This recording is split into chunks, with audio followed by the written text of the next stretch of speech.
Houston Astros were coming off a third straight 100-loss season, and in certain circles, optimism was waning. But just 3 years later, the Astros celebrated their first World Series title.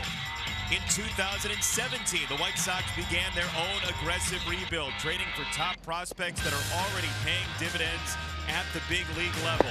Ricky Renteria's team tonight looks into the mirror and the future with the defending champs in town.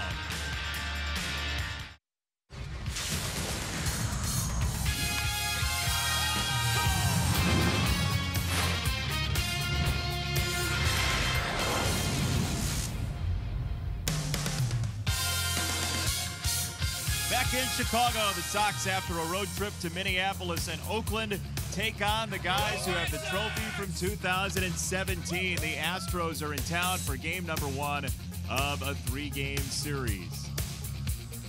Thanks for joining us once again. Jason Benetti, Steve Stone along with you. The Astros have the top rotation in baseball, a team ERA sub 2.5, and Justin Verlander, our old nemesis, is part of the reason. Going on a winless road trip, coming home, and you got to face that guy. And that guy right now is throwing the ball as well as anybody around. And take a look at Justin Verlander. He's overpowering. He has made no concession to the aging process whatsoever. But he has learned to take a little something off, and it's held him in good stead. 11 strikeouts last time out in 8 innings. Battling with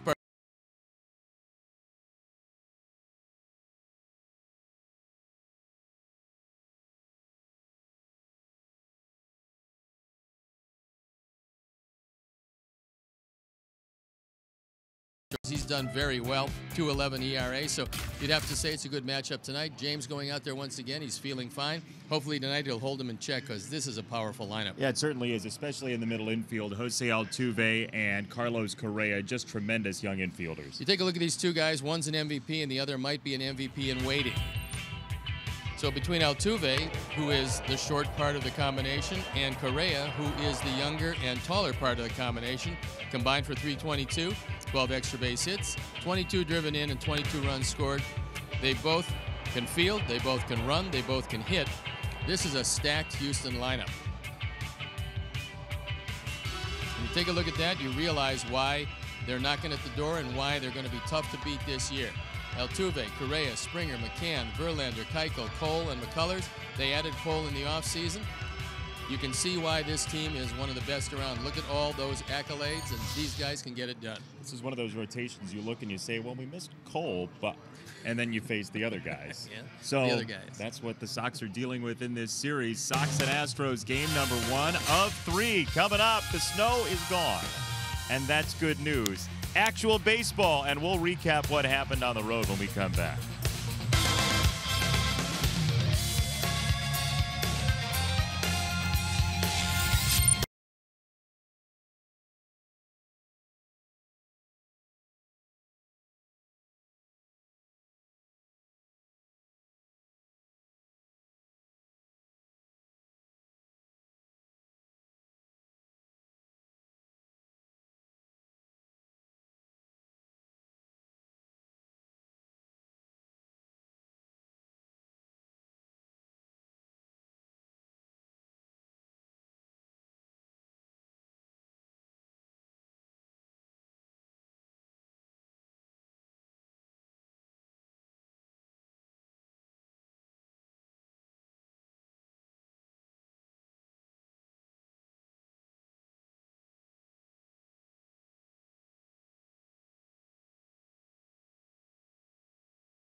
with Houston tonight at Guaranteed Rate Field for his night game at home this year.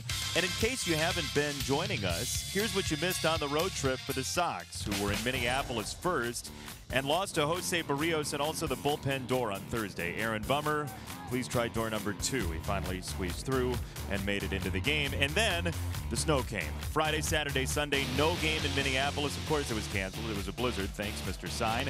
Reynaldo Lopez, though, in Oakland on Monday, 10 strikeouts. He was outstanding. Did take the loss in that game, however, as Lopez showed fantastic stuff one more time, and then it was the yo-yo show.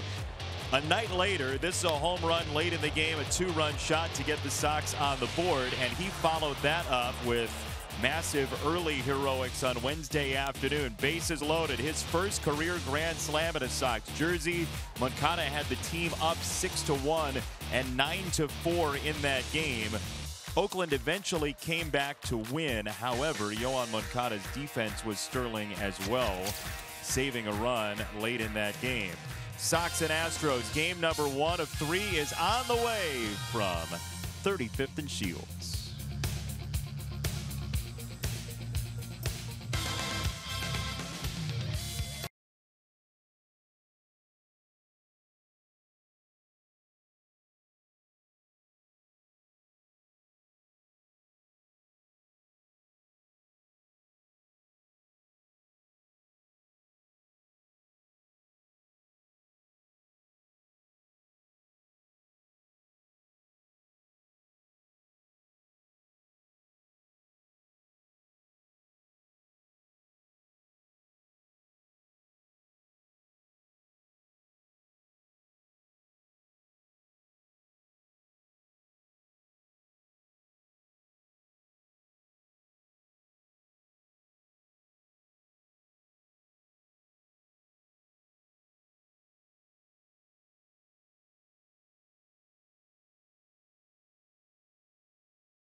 Toyota, tested, trusted, Toyota. Toyota, let's go places. Blue Cross and Blue Shield of Illinois, through it all. By Lexus, who encourages you to experience amazing.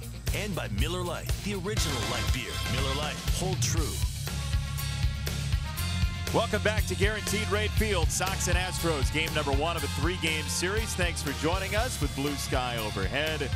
James Shields to the hill, and here's the lineup for A.J. Hinch in his 4th season as the skipper of the defending champion Astros. It's brought to you by the Webb Auto Group. Springer at the top, then Jose Altuve, Carlos Correa, Josh Reddick in the 4th position. Yuli Gurriel coming back from a hand injury is 5. Alex Bregman at 3rd.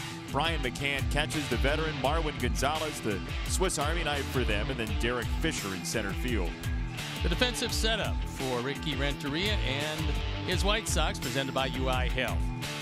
It's Delmonico, Engel, and Avi around the outfield with Yomer, Tim, Yohan, and Jose in the infield. Omar Narvaez gets a nod behind the plate, and our Lexus Experience amazing starting pitcher is James Shields. You saw him on the mound last in Oakland. So we got the last decision for the Sox, hoping to get one on the positive side tonight. The umpires for the game tonight: Laz Diaz behind the plate, Andy Fletcher's at first, Manny Gonzalez at second, the crew chief Jeff Nelson is at third. So the wind has died down somewhat, but what little there is blowing straight out, meaning it's a hitter's night here, although it is a little chilly. Astros come in with a batting average very similar to our Sox. So we're ready to go. I'm ready to go, and Jason Benetti, I know, is ready to go. Let's go ahead and do it. First game of a 6-game homestand against the American League West, and James Shields with his first pitch in 2 days misses with ball 1, and we are underway. Shields, who you mentioned, threw 28 pitches in that finale on Wednesday, took the loss out of the bullpen, but it was Shields who said he wanted to start this game as Tim Anderson handles the first ball in play. Springer is out and 1 down. If Shields is not hospitalized, he will take the baseball. I mean, that's what's characterized his entire career. And whether it's good or bad, whether it's in and out, up or down, James Shields will take the ball. And there's a premium on that in the major leagues. Pick up the innings, get your starts, take it. The manager knows he doesn't have to worry about your spot in the rotation. And James Shields has, almost without exception, filled that role. Shields to Altuve, the MVP last year. This Astros team has certainly been buoyed by the pitching, and you imagine the hitting is going to follow along, as the Astros haven't been bad at the plate, but the pitching has just been otherworldly. Well, the pitching is leading by a wide margin in ERA. 2.45 ERA after 20 games. That's very impressive. You also look at 140 hits and 179 2/3 innings. That's for the entire pitching staff, so they've been wonderful. On the ground, Moncada ranging over to smother it and throw out his counterpart. That one took the strange hop on the mound. Yuan went to his right, almost overran the ball, and then had to reach back to get it. So a good play. Altuve hustling down the line. You see it hit high, and then it takes almost an abrupt left turn. Yuan stays with it, makes the play at first base, and quickly 2 up, 2 down. This is a good play because the ball was redirected. You cannot plan for that. You have to adjust. He planned to go to his right. He adjusted back to his left, and he made the play. So 5 pitches for Shields, and Moncada cuts down Altuve to bring up Correa with the bases clear. Correa dealing with a shoe issue for the moment. Is it a 3-day shoe issue, hopefully? A little shorter than that. And he takes out of the zone, ball number 1.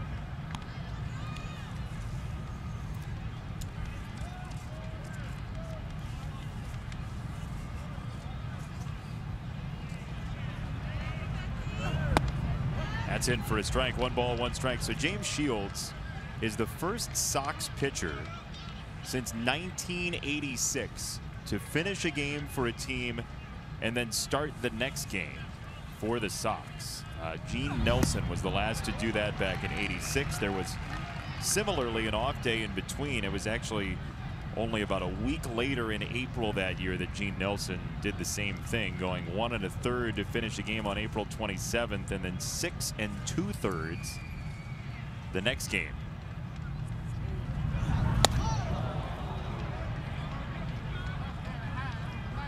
You don't think James will be terribly affected, though, if I'm gathering after what you said pregame? No, I think that he's going to be fine. I think that was his normal throw day, and yes, there was more intensity in his last outing, but if he didn't feel good, he wouldn't take the ball. You go over 200 innings 9 times, you will take the ball. First base side and arching out of play. 2-2 on Carlos Correa, the Rookie of the Year back in 2015 in the American League, and he just gets better and better. Well, there's no doubt that A.J. Hinch helped his development as a run producer, because he wasn't that kind of guy when he came up. Had a very good command of the strike zone. A.J. Hinch, the manager you're looking at right now, said, look, I'm going to put you in a run driving in spot. And when I do that, you're going to have to expand that zone a couple inches outside, because he drew a plate for him, then drew a line to the outside part of the plate. He said, I don't want you taking that pitch. You're not on to walk. You are in the lineup to drive home runs. And he's going to be a prolific run producer when he figures it out even better than he is now. That's right down the middle, strike 3. Shields aces Correa, who didn't pull the trigger, and it's a 1-2-3 first for James.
Sundays at the best price. Go to webcars.com. Moncada once again at the top. Jose Abreu in the 3 spot has demolished Justin Verlander over the course of time. Castillo, DH is both catchers in the lineup today for Ricky Renteria.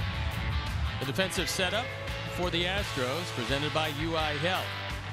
Here's how A.J. Hinch throws them out there. It's Gonzalez, Fisher, and Reddick left to right, with Bregman, Correa, Altuve, and Gurriel in the infield.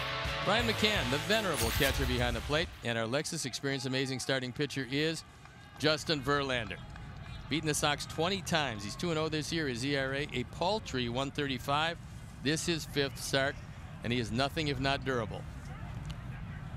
He is top 40 all-time now in strikeouts by pitchers in Major League Baseball. He's 3 away from Sam McDowell in 38th place, and he's trying to track down Jim Cott. He would need 11 for 37th place.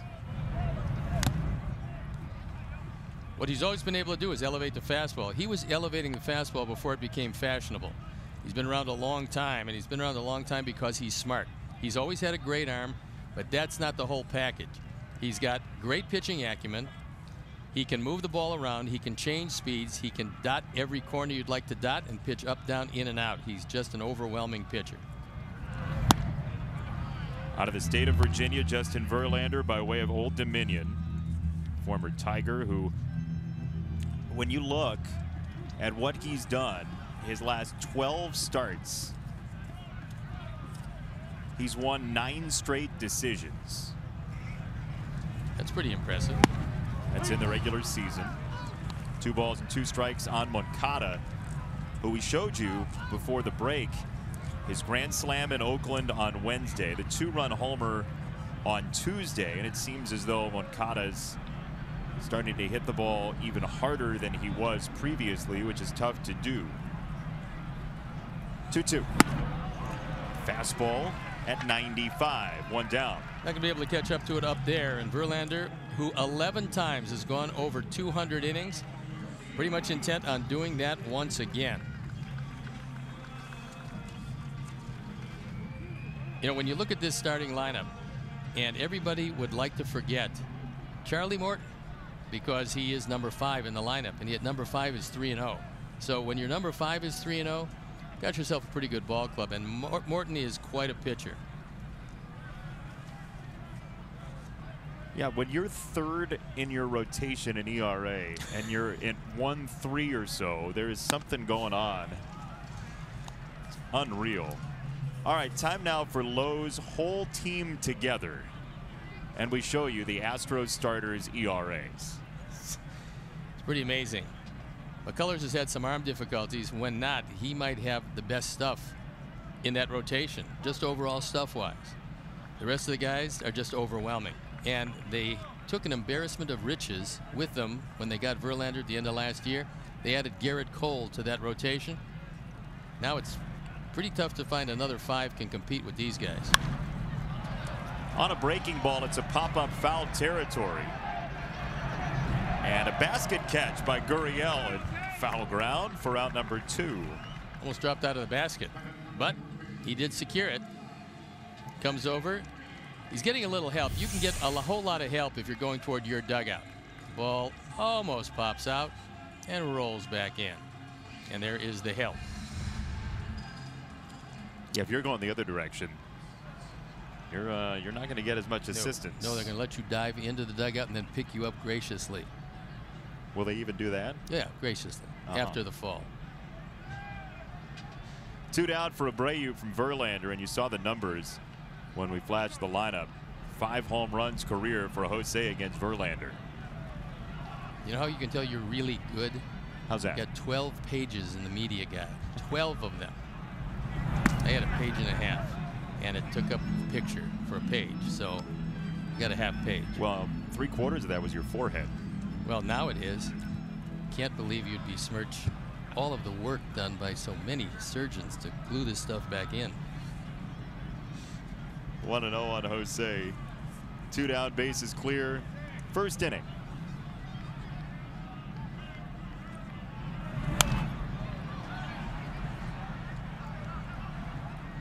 First 2 times that Jose looked at Justin Verlander, he took one over the center field wall in Detroit, came back here and took one over the center field wall here. There is no doubt he gets up for the best pitchers in baseball. I mean, he's up every day and he's grinding out a lot of at-bats, but against the best of the best, Jose will terrorize them because he's one of the best. Downstairs, 1-2 on Abreu. Now, Justin Verlander. You look at the strikeout numbers, 24 and 50 for his career. 2,450 strikeouts for Verlander. And we were talking about it the other night, and you're pretty adamant that he is the ace of the staff, but I'm a little more giving to the rest of the guys. So who would you say is the ace of the staff? I think this is one of those staffs where you say, you know what, it's going to change every month. Yeah? Yeah, I do. Okay.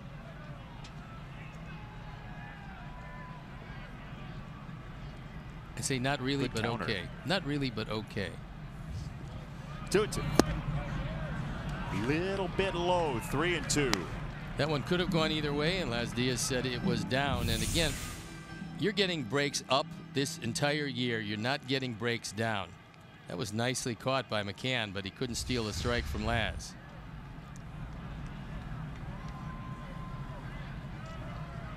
Three and two. Chopped foul. Ideally, what you'd like to do is get Justin Verlander to pile up the pitches. But then you realize he's made 4 starts. He's averaged just under 7 innings per start. So he's going to hang around for a while. Doesn't matter how many pitches he uses.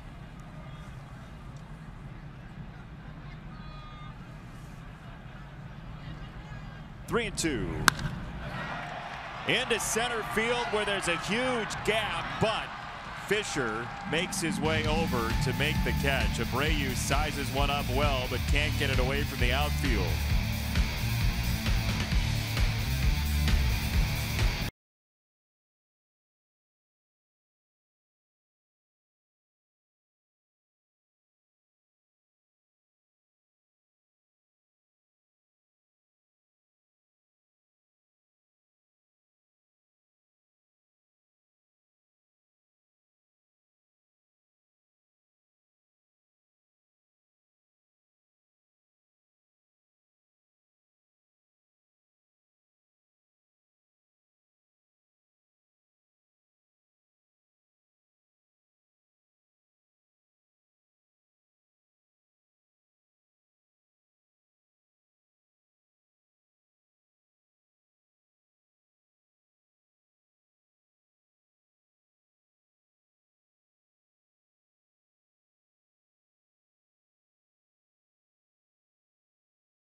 Game. What do you think it's going to be? You called it the other night. Well, even though he lined out, I have to go with the big man in the middle, Jose Abreu. You think he'll do something to turn this game at some point? I just think he sees Justin Verlander very well, and that first at bat is every indication that he's on most everything that Justin throws. You're hitting 400 against a pitcher. You've hit 5 home runs against him. You're seeing him pretty well, especially a guy with the stuff of Justin Verlander. Yeah, it's time to bundle up here tonight. There have been so many games this Major League season either affected by weather or chilled by weather. Very good straight change. And that found Reddick well out in front. Pretty decent start for the veteran outfielder. He's got 4 homers. He's walked 10 times as well. And he's always a good defender, so that's not a problem. In fact, this entire Houston team plays exceptional defense to go hand in hand with the league's best pitching.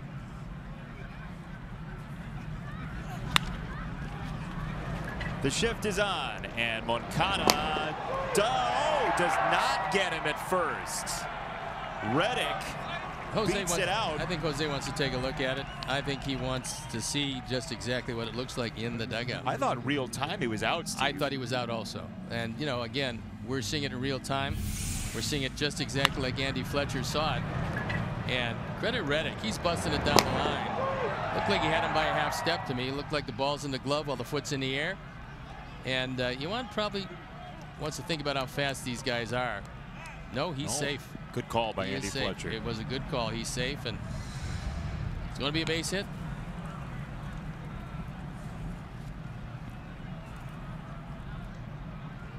So Reddick is on, and Gurriel is up. Big day for Yuli Gurriel because in New York, his brother Lourdes has been called up by the Blue Jays. He's batting 9th tonight, and he's got his first hit. He's 1 for 2. That's exciting. I will assume he's the younger brother. He is. The older brother's on Medicare. Yuli at 33 this year. Yeah, he just drove in a couple of runs actually moments ago to take the lead for the Blue Jays, 5-4 in New York. Gurriel has big power to right center field. Now he will pull the breaking ball. He's going to pull inside fastballs for the most part, but he likes to hit right center field and straightaway center.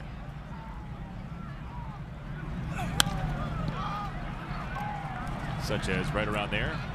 Right around there, but fortunately a pop-up. Moncada for out number 1 with Bregman coming up. And here's what you'll see tonight on our telecast from Guaranteed Rate Field. Blake Rutherford with an outstanding night for Winston-Salem last night. Around Major League Baseball, some wonderful moments from the series in Puerto Rico between the Twins and the Indians, including the hometown hero Francisco Lindor and Scotty Pods in White Sox history.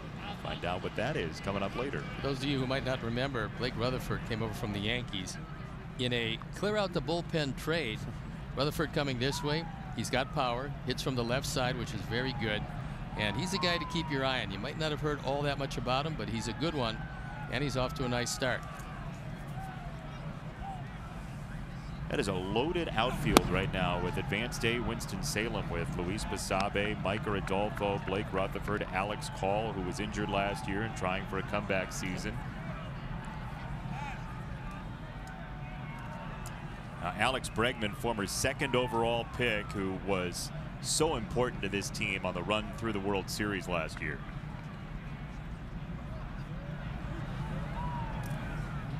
He's a good young player and might not have the star power of some of the others, but he's a good one. He's one of those guys that as the Astros were rebuilding, they were clinging to. A lot of people asked, and nobody got him. Well, a whole lot of folks believe that he could play Major League shortstop, but with a man to his left, I think Correa is going to be there for a while. So wisely, Bregman and the Astros decided to fit him in at third base, where he's fit quite nicely.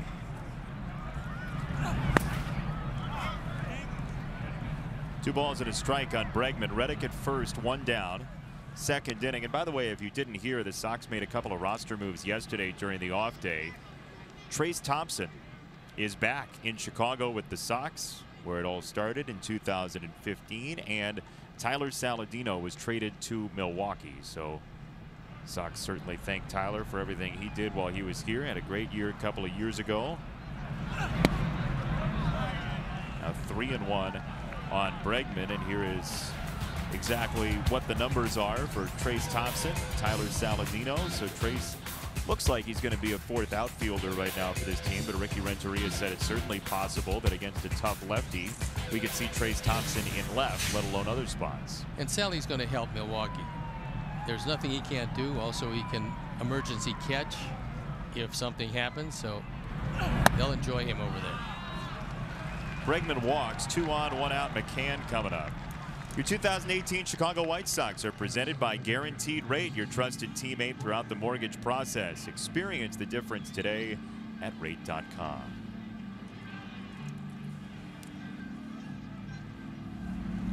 Trayce Thompson back with the Sox after we were just in Oakland, got to see him very briefly, and now after he was designated for assignment, he is here in Chicago again. Got here pretty quickly, as you would expect.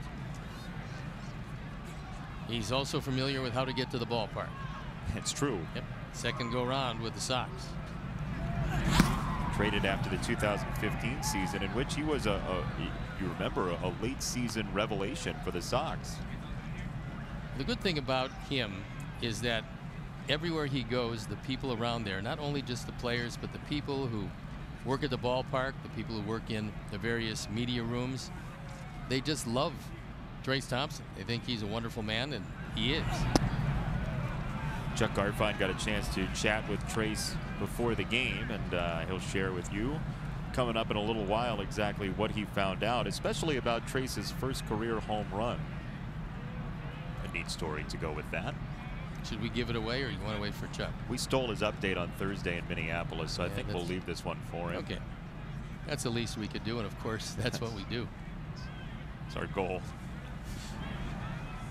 2-0 on McCann. 34-year-old catcher. Bregman at first, Reddick at second. It's called a strike. And now 2-1. Astros off a 4-game series in Seattle in which they allowed 6 runs. Won 3 of those 4 games, and now Houston at 13-7, just a half game back of the Angels in the West. McCann, an ideal target for 2.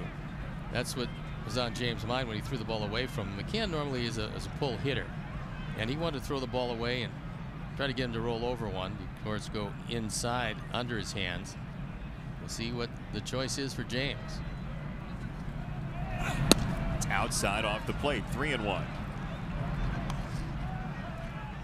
Battery of left-handed bats against Shields at the bottom of this order. McCann at 7 as a lefty. Gonzalez, the switch hitter, 8. And then Fisher, once again a left-hander, 9. Eric Fisher had some big numbers in the minor leagues, and he's off to a slow start, but he's a good player. Got a swing and a miss on a breaking ball low and in. 3-2 to McCann.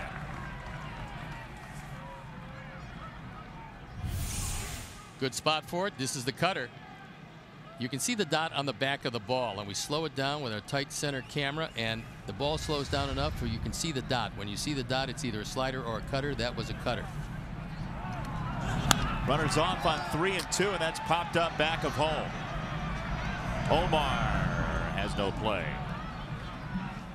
Before this goes any further and it gets any colder, we would like to thank the White Sox Premium Seating members, the folks who were gracious enough to send up some specially designed Sox jackets, which happen to be astonishingly warm. It's honestly like wearing a sleeping bag. I think it's wonderful, and you know, for the many sleepovers you have during the season, I use it outside, but you know, use it wherever you want to. Yeah, people look at me and they immediately think rugged camper. So thanks for clearing that up. 3-2 on McCann. And time called. We'd like to welcome all our viewers watching on Connexus in central Illinois. You pronounce that right? Connexus. Oh. If I say it 2 more times, we'll have Connexus 4. Is that the Connexus between 2 points? Yes. Okay. I'm sure they're grateful for all of our Connexusing. 3-2 on McCann. It's outside, ball 4. Bases loaded. 1 out. Second inning for Marwin Gonzalez.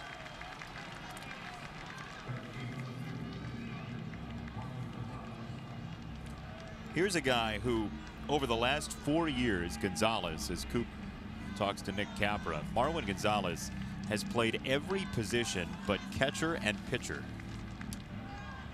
He's carried a pretty good bat with him. I mean, this guy is more than just a utility guy that's filling a role.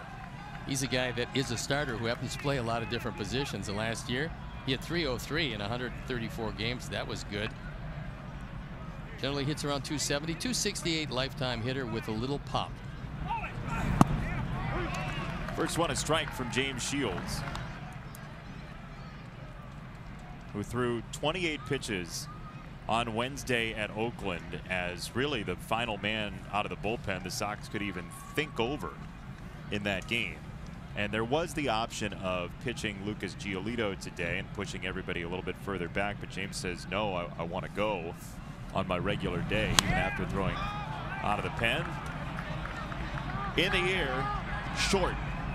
Engel in his tracks makes the catch, and no tag for Reddick. Base is still loaded, 2 down.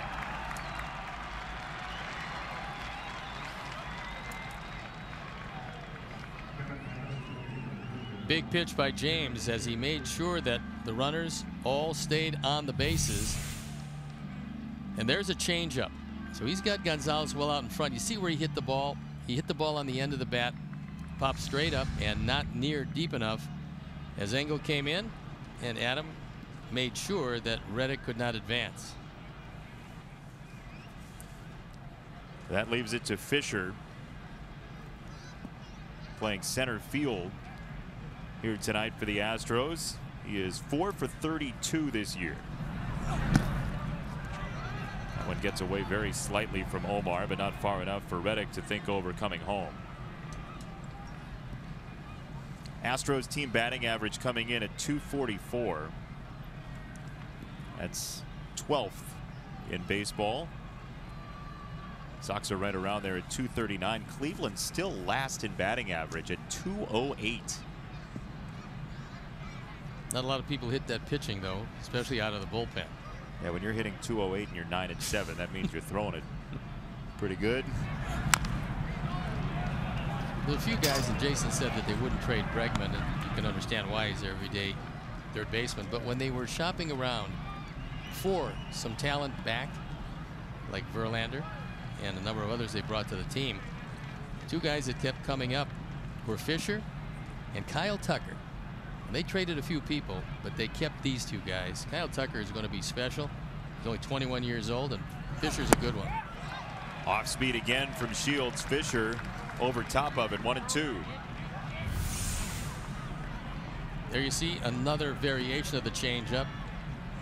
When James was right in his glory days, he could tell you the changeup's coming. You still couldn't wait back and hit it. That's how good the delivery was. Now the challenge, because he's dropped his arm angle, is making it look like his fastball. How do you do that?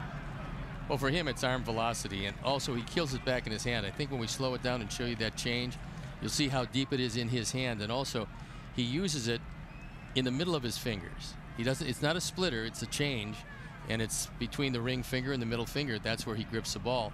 He imparts side spin on it. So between the side spin and the fact that it's tucked back in his hand, he can get the same arm velocity and release point that he does with a fastball.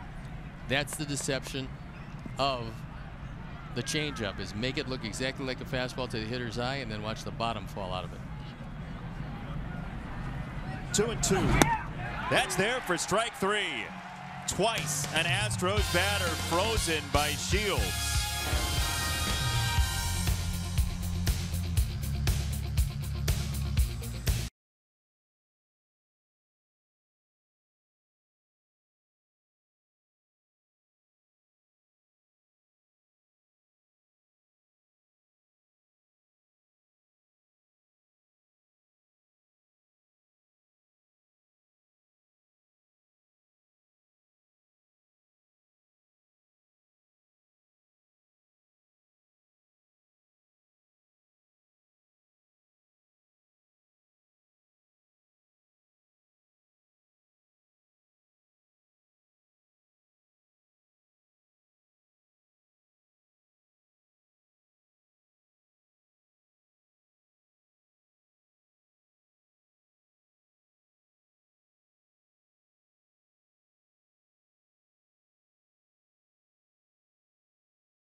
local Wintrust Community Bank. Go to wintrust.com/Sox to learn more. Wintrust Community Bank, member FDIC. Those lovely winter hats Sox have been giving away the last couple of seasons. First pitch swing from Nicky Delmonico on a ball upstairs, and he fouls it away. So you would think lefty versus righty, Nicky Delmonico would be in good shape against Justin Verlander, but for his career, he has been deaf to left-handers. Verlander has.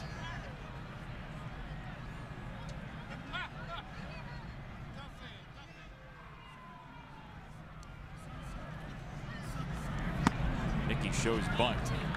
Takes a called strike, 0-2. You take a look at the active leaders for righties against left-handers. Lowest on-base percentage by lefties. Jake Odorizzi's #1, Verlander 5. It's really interesting that every guy on there has got a good changeup. And if you're right-handed combating left-hand hitters, you better have a good changeup or just overwhelming stuff consistently. Pop up on 2 strikes. McCann along the line to make the play for out #1 as we check in with Chuck Garfien. Hi, Chuck. Jason, how are you? You guys were talking about Justin Verlander. The White Sox have seen all sorts of Justin Verlander since he came into the league with the Tigers as a rookie in 2006. And the Astros, since acquiring him, have seen the very best of Justin Verlander. Look at his not career numbers, look at his numbers with the Astros. He's 7-0 with a 1.19 ERA. Also, he's 4-1 in the postseason. That's what he did last year. His previous start against Texas. How about this? 8 innings, 1 hit, 1 run, 11 Ks. And for his career, he's thrown over 32,000 pitches. That is the most of anybody in baseball since 2006. So there's a lot of mileage on that arm, but it still seems like he's got plenty left in the tank. So I suppose, Chuck, you think that's good? I think it's pretty good. That's Hall of Fame-esque. I just want to find out if you thought it was good or not. Well, Steve, you said it earlier. He doesn't have the same velocity on the fastball, but he can still ramp it up there. When he needs it, he's got it. They call it keeping it in your back pocket. He started doing that 6-7 years ago, where he still had 98, 99 miles an hour. But he just didn't show it to you until he really needed it. He would routinely start pitching at 92, 93 and stay there until he got in some trouble. Then he would show it to you and throw it by you upstairs. But to go with that big curveball and a good change, you can't guess along with him. He's got too many pitches in too many places. Here's what he throws. 4-seam fastball about 60% of the time, slider, curve, and then, you know, the barely registering changeup and cutter. So far this season, that is. I mean, his changeup numbers for his career are about 13.5%. Yeah, he just hasn't thrown it much this year. Right. He hasn't needed it. He still has a fresh arm, and he's still going Powder River with everything, and there's an example of it. That was what you said right there. 95 to the corner. Yep. Good luck. Perfect pitch. He set him up for it. You see where McCann wants it? Exactly where Verlander throws it. Framed well. I mean, that was just a perfect pitch, and sometimes the hitter just looks at it, walks on back, because the pitcher in that at-bat was better than you were. 2 down for Sanchez. Yolmer at 269. On base about 32% of the time. And he takes strike 1. Justin is certainly filling up the strike zone tonight. You got to hit that fastball. If he's going up there and throwing first ball fastball, you don't want to get him to the curveball straight change situation because he's just too tough. You're saying from both the left and the right hand side? Doesn't matter. Yeah. Because from the right hand side, you're going to see that big curveball. The left hand side, you're going to see either a cutter or a bigger curveball.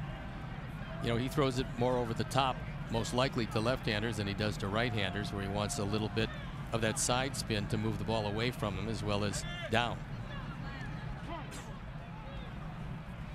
He's also mastered the art of the long hold to get the batter out of rhythm. He can do that. 0-2. Comebacker. Verlander throws out Sanchez, and 6 up, 6 down for Justin Verlander so far tonight.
With a day of reflection, what do you take from that last game in Oakland?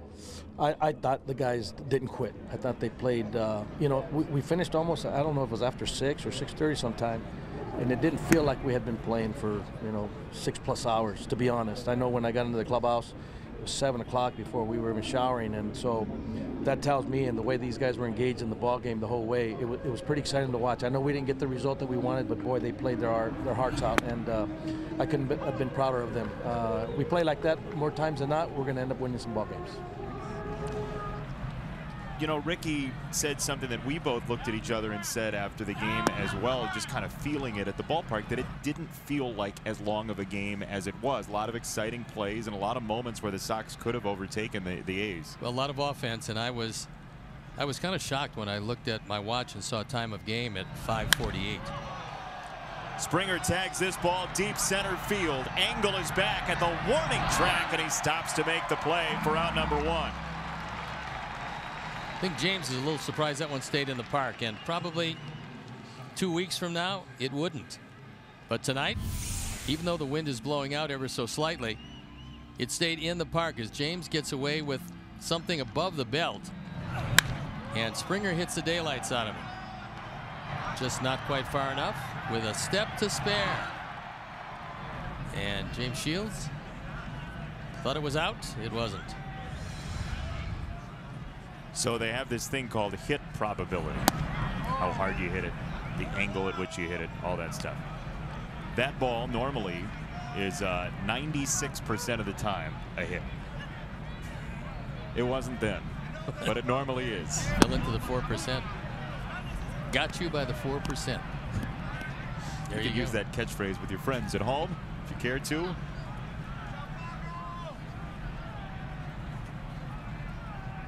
Altuve takes some big hacks at the plate. He's just quite a player. There's not one aspect of the game, including leadership, that this man does not have. And he was well respected before the gigantic numbers, so it wasn't just a product of the MVP. He was that kind of guy pretty much from the beginning.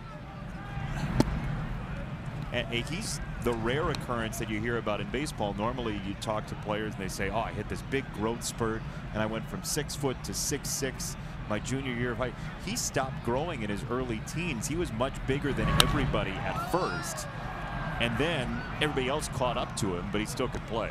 Those very big numbers that he put up last year. 346. He scored 112 runs, hit 24 homers, drove in 81, 58 walks, and 32 stolen bases, and he's entering his 7th year in the league. There's still a lot of time left.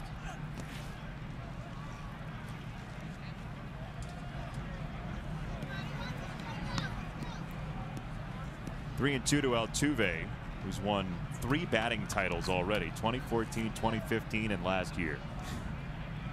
That's pretty impressive. I mean, we've talked about it at length.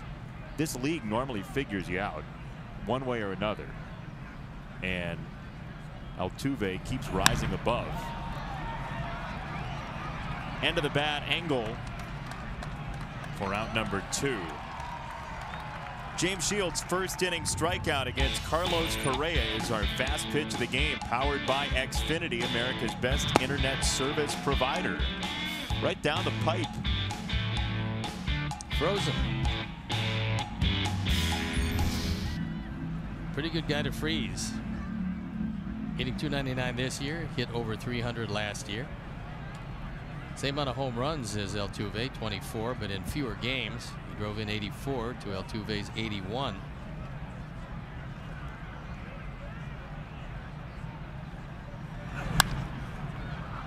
Fouled away. Correa a little frustrated with himself that he didn't do more with that pitch. Altuve last year played 153 games. Bregman 155, and Correa, because of injuries, just 109.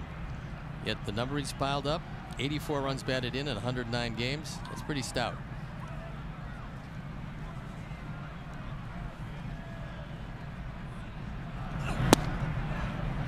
That fades inside. 1 ball, 1 strike from Shields to Correa. It's hard to believe he's just 23 years old. Well, we've been hearing about him for so long. Finally, he is here, and take a look at people who dabble in futures. It's a pretty good one to have right there. Oh, yeah. Yeah. Give me one of those futures that expires in 2025 on Correa. Here's a strike, 2-2.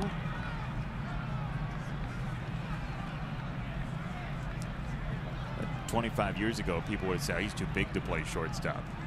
And then Cal Ripken came along, and there were some other big ones. Ron Hansen was with the White Sox, was a big shortstop years gone by. Into center and down, Correa as the second hit tonight for the Astros. Hey, White Sox fans, join us as the Sox take on the Astros tomorrow night, 6:10 p.m. First 15,000 fans get a White Sox quarter zip pullover presented by Guaranteed Rate, your trusted teammate throughout the mortgage process. Get started today at rate.com, and to buy tickets, visit whitesox.com right now. So Correa the hit, Reddick the batter.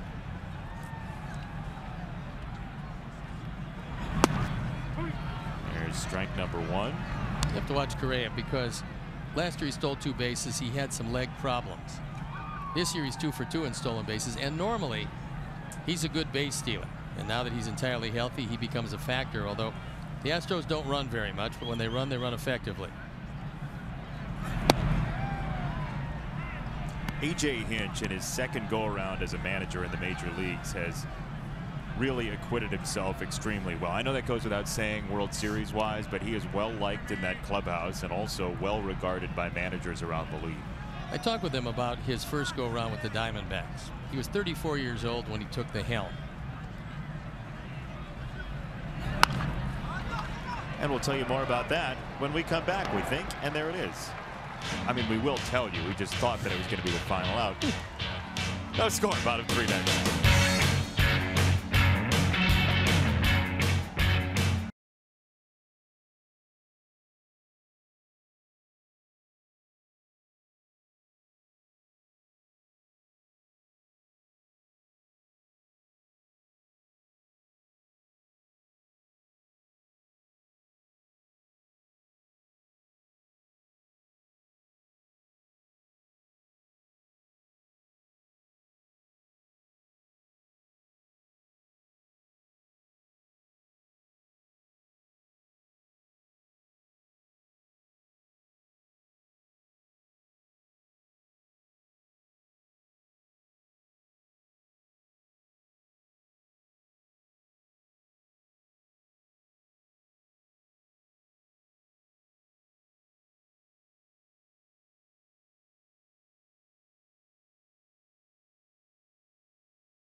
They started making all the trades that they did was in the bottom 10% in Major League Baseball, 27th to 26th through 2011. Then the farm system rankings started to build. There was still some losing, a lot of it in 12 and 13, 3 straight 100-loss seasons.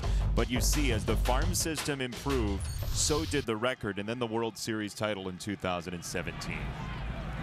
So if you're looking at what the Sox are doing as it stands right now, the Sox farm system has shot up in the rankings thanks to what Kenny Williams and Rick Hahn have done in terms of building the farm system once again.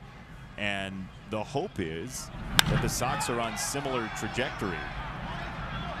Into left, Marwin Gonzalez. What say you, Steve Stone?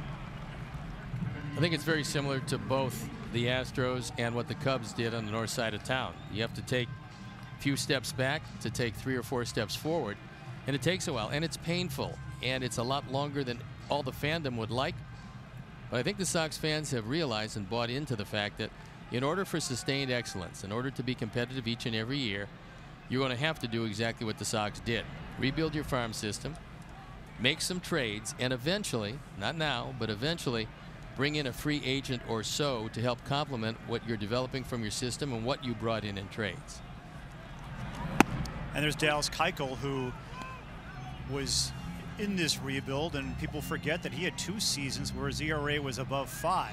I mean, if you want to make the comp to like a Lucas Giolito or Ronaldo Lopez, who came into the league, they've done better than a 5 ERA when you consider what they've done going back to last year. Yeah, they haven't had even the struggles that Dallas Keuchel did at the beginning, and they had the time, the Astros did, to have patience with somebody like Dallas Keuchel, or even Chris Davinsky, who initially came from the Sox, but Davinsky had some struggling years in the minors and now has become a big cog in that bullpen. And you see what the Astros did in terms of patience with him. A .660 in A-ball in 2013, part of that inflated by the California League. But then .404, .301, he was pretty good in Double-A, but then he makes it to the majors and suddenly something clicks, and that's what patience affords you in Major League Baseball right now. You don't see it all that often, but you do see guys who will do really well in the major leagues after pedestrian careers in the minor leagues.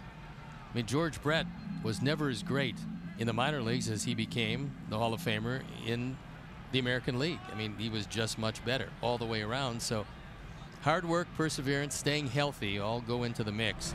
Talent is not debatable. You don't have it, you can't teach it, and you're not going to find it. But all of these guys have a modicum of talent because they're the best players in the world. If they weren't, they wouldn't be here. And Steve, it's easy to look back, but you know, they added Springer to the Major League roster in 2014. They went 70-92 that season, and you were talking about A.J. Hinch. He really timed it out perfectly for himself. He got here in 2015. They won 86 games, but it also helped that Carlos Correa came up at that point, and that was really when that big wave of talent was all there, and then they started winning. And now they're becoming a dynasty in the American League West, I mean, at least for a couple of years. The other teams will catch up, but they probably won't catch up this year. I mean, look, there's some very good teams over there, and when you look at what they've done, they've all realized that they got to catch this team. But Houston, not resting on their laurels, went out and added to what was a world championship team, Garrett Cole.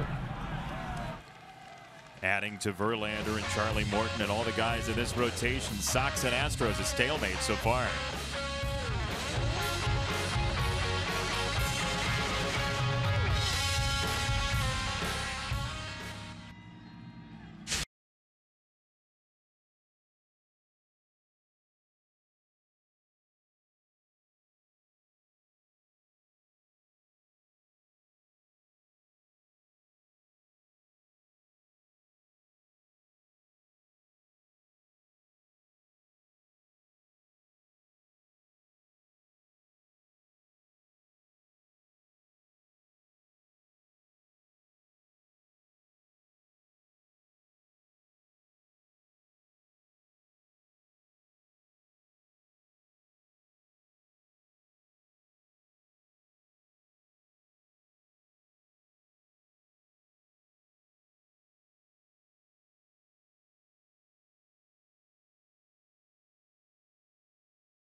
But this is the best. That one right there you can see in your picture, right in front of Southpaw. It's from the dash, the Winston-Salem dash. Jason, with his own little 2 hands, went down there specifically to bring this back for you. And he actually did go down. When the team got back at about 3:30 in the morning, Jason went to Winston-Salem. That ball's hit well to left field and twisting toward the line. It's a fair ball into the corner. Gurriel is on his way into second base with a leadoff double here in the 4th. Yeah, I was in Winston-Salem for the day. Got a chance to catch up with Dylan Cease and Micah Rodolfo as well, and spent some time in the gift shop too, picking up some dash goodies. This is really nice. I don't know what this is exactly, but it is really nice. It's kind of like a lava lamp. It's a dash lava lamp. Yeah. That is a really strong team down there. They are having, just being there for one day, 6-7 players all told me it is as fun of a clubhouse as they've been in. And Gavin Sheets, who just came from Wake Forest, last year draftee, he said it feels like a college clubhouse in there. Guys are really playing for each other, and that is a credit trickle-down wise to what Ricky Renteria is doing here in Chicago, trying to build a foundational way of playing. But that Winston-Salem team, I defy you to find a minor league team having more fun. Well, they're 9-6. They're in second place, only a game back, so things are going very well for the Dash. Right side and down, and the Astros are going to get on the board. It looks like Gurriel is home, and it's a double for Bregman. 1-0 Houston. I think it's going to be, I think it's single E9, but we'll have to take a look because he wasn't running. If he was running all the way, then maybe you can make a case for it, but we'll see what Bob Rosenberg wants. This is a cutter that doesn't cut. Bregman does it right. He pulls the hands in, goes the opposite field. That's a great piece of hitting. And then Javi gets to it, but he cannot corral it. And we'll see, you know, I just assume him get a double, but it's a single E9, which is the way it should be scored. So Gurriel scores easily. And Bregman, trying to do the right thing, turns it into goal. Just that little bobble gets the extra base for the Astros, and this is not a team you want to donate to.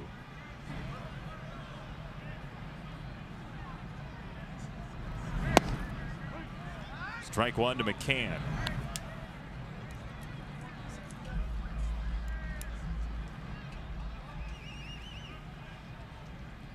Astros opened the season 6-1. They've gone 7-6 their last 13. As that ball's looped down the right field side, and it is a fair ball. Here comes Bregman to score, and the Astros have 2 on 3 straight hits.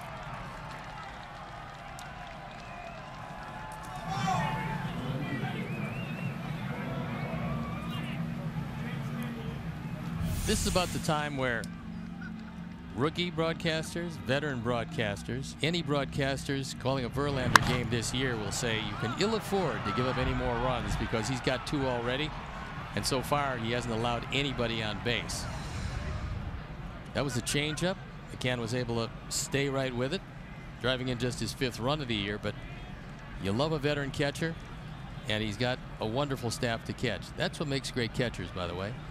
Great staffs? Great pitching staffs. Is that true? Yes, absolutely. I'll give you a bad 5-man staff with a great catcher and tell me how it works out for you. But if you're part of that bad 5-man staff, you really want to have the great catcher. I always want to have the great catcher. I just assumed he didn't say anything, but I wanted a great catcher. You're not doing yourself any favors getting a good catcher next time. You want to throw by saying good 5-man staff makes a good catcher. It does. I think you and I could have caught for Atlanta, running Maddox, Glavine, Avery, and Smoltz out there. Just 4 of the 5. Why are you trying to take away Javi Lopez and Damon Berryhill's job? Well, Eddie Perez also. Yeah. And what Maddox said to him is, I want the ball in 2 seconds. Do whatever you want. Get me the ball in 2 seconds.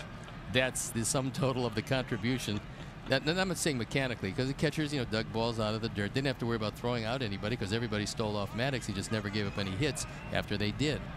But yeah, great catchers are terrific for a ball club, but you better have the great pitchers, or the great catchers not going to help you that much. All catchers, please write into Steve Stone at Guaranteed Rate Field. They'll tell you the same thing. No, Who was the catcher that you had that you said, look, or you wanted to say, please just stop talking? Nobody really. I mean, I just, for a while, actually, I called my own pitches. Did you really? Until Rusty Staub, the late Rusty Staub, fine hitter in his own right, certainly, until he picked it up. He was the first guy and only guy to pick it up. Then a few other people did pick it up, and I had to go back to the conventional way of allowing the catcher to call the pitches. So who was the catcher when you went back? That was, I think for a while, was George Mitterwald. A couple of other guys, Steve Swisher, Nick's father. There was a few with the Cubs in those days. That's ball 4. Back to Alex Bregman's base hit. Let's take another look at Alex Bregman because he's trying to do the right thing. Watch this pitch and watch Bregman's hands. Now he's thinking about right field all the way, and this is a cutter. So instead of extension, he brings his hands in, and you can see hitting the ball to right field. It's called an inside-out swing. The technical aspect of it, Ken Harrelson would probably tell you exactly why he did it and how he did it. I will tell you what he did and where it went, but he was trying to do the right thing the entire at-bat. That's the only way you can inside out the ball to right field, and he did it perfectly. And this is a young hitter. I mean, he's basically just out of LSU last year, and they thought so highly of him, they drafted him second in the draft. When you're drafted up there, you're doing pretty well. Remember, Chris Bryant was the second pick in the draft also. And don't remind Astros fans. You know what would be frightening? If they decided they could live without Mark Appel, and they would have taken Chris Bryant, and then put Chris Bryant into this lineup, they'd maybe what, 145 and 17 maybe?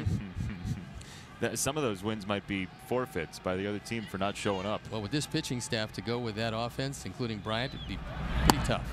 There was a really interesting story during the offseason, a couple months before the season started, about Mark Appel and where he's ended up. He's just away from baseball now. He's trying to get into a much happier place. And we were talking about the California League earlier. He ends up really struggling to find his ability again in the California League. And there was one moment in the story about Mark Appel, the former 1-1 pick for the Astros. He got so frustrated, there was a piece of particle board in the Lancaster clubhouse, and he just punched right through it. I mean, beat the thing up, and this game can just absolutely wear you down, and he is a prime example of that.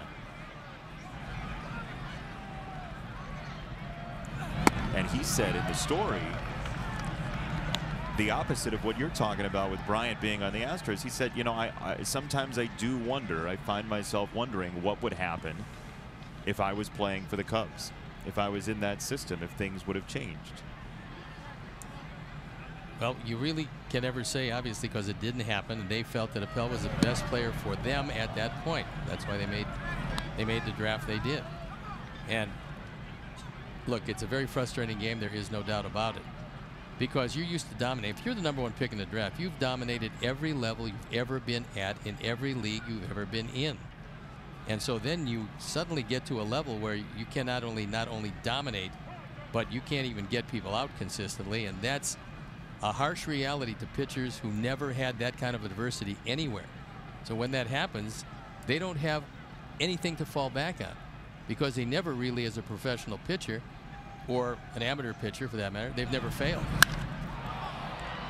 Right center field, Adam Engel, a long run. He's in the gap, and he makes the play. McCann tags from second and hits third, so runners at the corners for Houston here in the 4th. Pitcher hits the daylights out of this one, but we told you it's heavy air this evening for whatever reason. It has something to do with the temperature, certainly, but the ball is not jumping because there's been some very hard hit balls. Abreu against Verlander in the 1st. Fisher here crushes it. Adam Engel went back to the wall to catch another long drive, so the ball is hanging up, at least for the moment, and much to the delight of James Shields at this point. That ball went 360 feet, and you can only imagine in July that probably carries to about 380 or something around there. Yeah, I think, yeah, warmer weather. And it doesn't matter which way the wind blows. I mean, everybody looks at the flag and say, well, they're blowing out to right, so it's going to go to right. Only to realize that the wind is swirling and it goes to left, center, and right.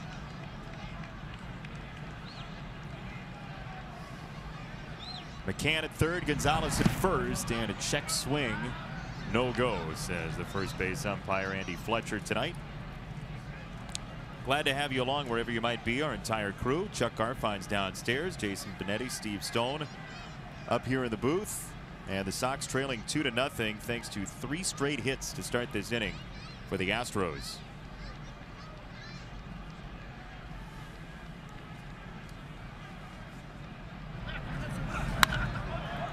Into left field, and trouble once again. Astros are spraying it down the boundaries. McCann's home. Gonzalez to follow. Throw to plate. It is bouncing away. And now here comes Springer on the way home. He is safe. It's a hustling ball club, and they got speed up and down this lineup. And Springer just turned it on. He's one of the faster men around. And as soon as he saw a little opening, and that opening came when the ball landed off the broad back of Brian McCann. Ball bounded away, and then Springer was off to the races. This is another cutter, and right now the cutter is not friendly for James. Springer takes it down the line, drives in his 13th run of the year, and then decides he's just coming on. The throw unfortunately hits him in the back. It bounds away, and it's 5-0, the Houstons. Well, George Springer with a Little League home run.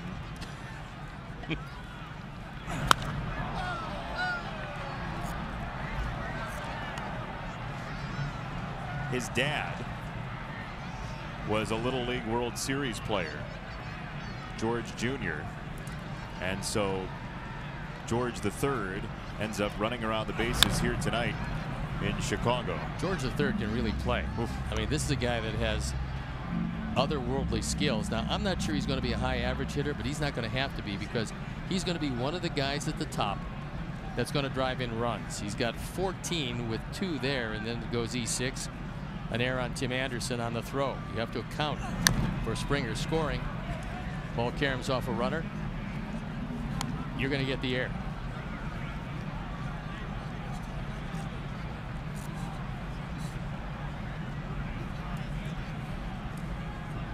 Shields, some deep breaths here. It's been a long half inning for James. Line to left. Altuve with a hit.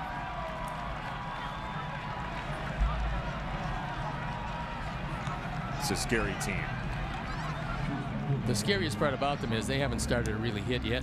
This is more like they're going to hit than what they've hit to this point. They've been in the 240s, but up and down this lineup, they just square it up. They make solid contact. They can run to go with some of that power. They don't have big power on this team, but they will as soon as these guys come together. Right now, the Sox about homered the Astros, 20-18 coming in.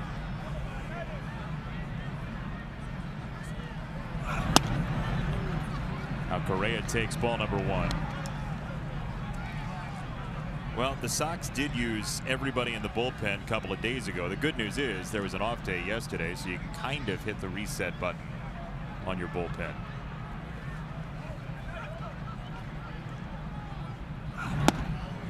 But James Shields is going to give the Sox as many innings as he possibly can. Ricky Renteria is not going to be quick on the hook, you wouldn't imagine, in a game like today. No, and then he's going to check on James, find out how he's feeling. If he's feeling okay, he's going to let him go for a while.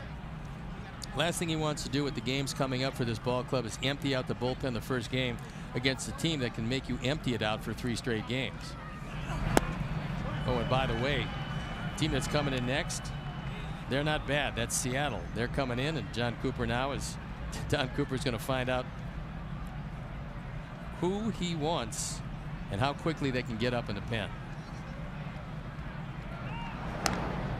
Seattle in for 3 games, all of which, by the way, are different starting times. Monday is 7:10. Tuesday is 4:10. And Wednesday, getaway day, is 1:10. 3 games, 3 different starts for the Seattle Mariners, who come in after Houston departs.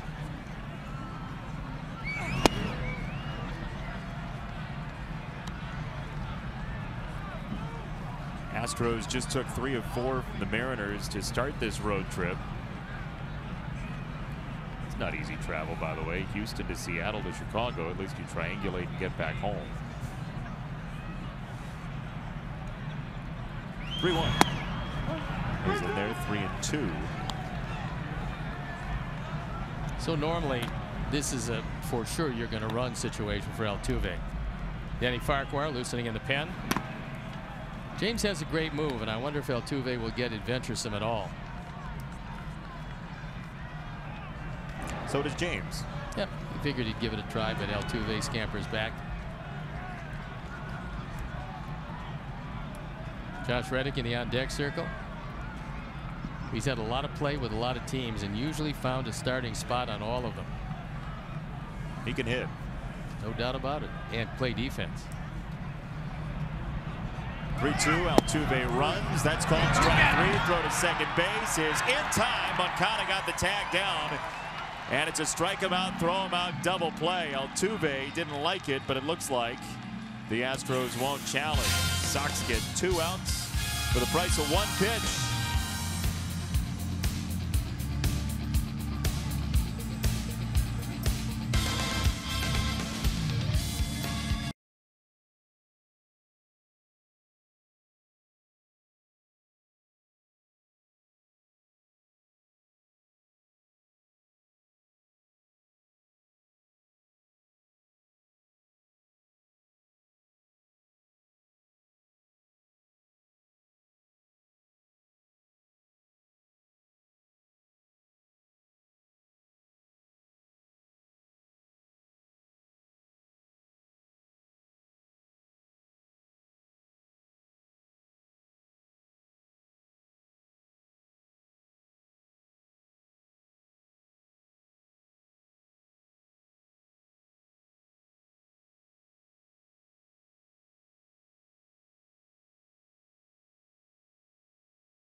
Surprise off the prize show.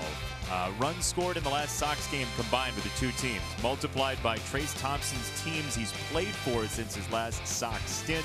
Add James Shields starts, including tonight, minus the number of games in this homestand. That's your Sox Math question for today. Hashtag Sox Math on Twitter. First correct answer wins a prize off the prize show. Play once, play often, play to win. Yohan Moncada takes a strike. 0-1. There's a story today on the website Fangraphs about Yohan Moncada and something, data backing up what you and I had talked about at points. Craig Edwards wrote this story about how Moncada, yes, he does have a high strikeout rate, but he also, unlike most players who have a high strikeout rate, is very choosy at the pitches he swings at. And there's a lot of data there, and you can read the story if you want, but essentially the conclusion is Moncada is the rare combination of somebody who, at least right now, early in his career, is striking out a bunch, but also does have strong command of the strike zone. It's simply that he is swinging and missing at pitches that are in the zone more than the player kind of in that group. Well, I think anybody who's hit for a living will tell you, as Ken Harrelson has told me many times, that a hitter is going to come into a zone very similar to a pitcher, maybe around 26, 27 years old. Moncada's 22. So the pitches he's missing now are pitches that he's going to hit in the not too distant future. He's going to lay off that pitch because nobody can catch up to 95 just under the chin. And exit velocity, he's got it in abundance right there with his countryman, Jose Abreu. That's highest average exit velocity this season in Major League Baseball. Minimum 25 batted balls. Pretty impressive for a guy that's just starting out on what should be a meteoric rise. Breaking ball just missed low, 3-2. Well, Verlander probably will go back to the face-high fastball. Well, let's say letter-high fastball, and then he's going to dare Moncada to either lay off or hit it hard somewhere. We'll look in at McCann. And he wants a breaking ball. He missed inside, ball 4. First base runner for the Sox tonight is Moncada, showing that command of the zone, ball 4. Friday, May 4th, come see the Sox take on the Twins, 7:10 p.m. All fans are invited as well after the game to stay for a spectacular post-game fireworks show presented by Magellan Corporation. Get your tickets today by visiting WhiteSox.com or calling 866-SOX game. That's the 11th walk for Yuan. That ties him for Matt Davidson for the team lead. This team doesn't walk too much. In fact, that's walked 53 this year. Conversely, on the other side of the equation, the Astros walk a lot, and they're going to do that more and more. That helps them put rallies together. Entering play tonight, 77 walks, was tied for 4th in baseball. The Nationals being number 1 with 90 this year. Well, the Astros have picked up 3 more tonight, so they're sitting right there at the 80 mark. And despite the fact that they have a lower slugging percentage than our Sox and a lot of other lower offensive numbers, they put up a few more runs, and they do it consistently. Sox came in, they scored 62 runs this year. Astros now scored 93. That has a lot to do with putting guys on base via the walk without having to hit the ball safely.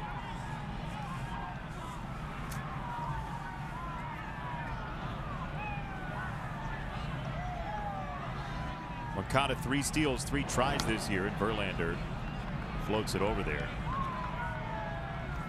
How about the start the Red Sox have had? 16-2, best start in Major League Baseball since 1987. Well, look, there was a lot of guys they thought would come back and have bounce-back years, Porcello being one of them.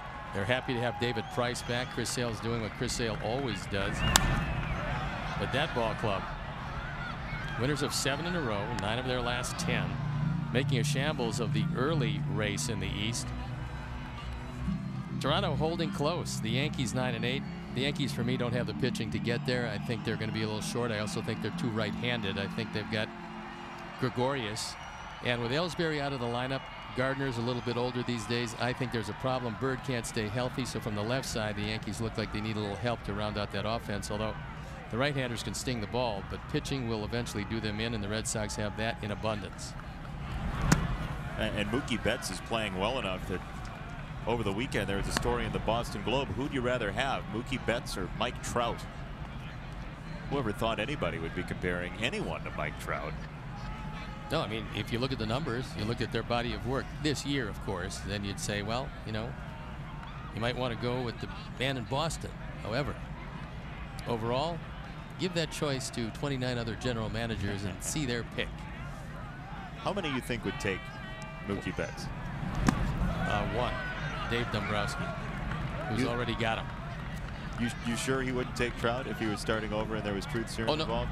Oh, well, that's different. No, right now he would tell you that Mookie Betts is a guy that I want in my outfield because that's the guy he has in his outfield. Yeah, so love him, but I mean they're both truly supremely talented players. Trout, bigger Eagles fan. Betts, better bowler. He is that.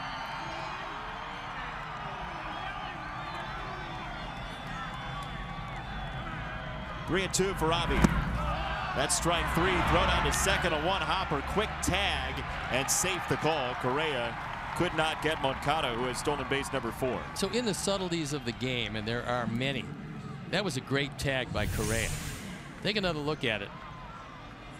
McCann picks one out of the dirt, makes this a lot closer than it should have been, and Correa gets there, takes it straight down. not easy to do. Usually have somewhat of a loop as you go after it. But he takes it right down in a hurry. He takes a one-hop throw that's skidding and able to put it right back down. Doesn't get him, but a good effort. In fact, on both ends, because that should have been really easy to do on a stolen base. It wasn't. Yohan got in under the tag, but McCann helped make it close along with Correa. Sox are running a bunch right now. It's a pretty aggressive team on the base paths, especially in Oakland. They should. You can't sit back and wait for the long ball this time of year.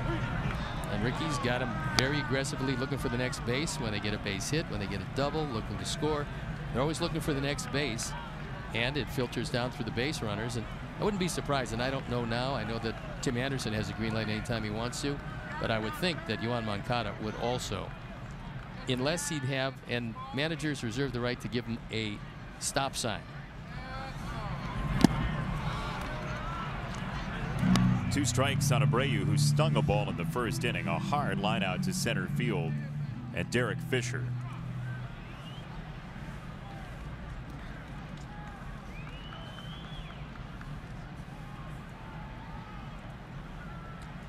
Astros with a 5-run top of this inning.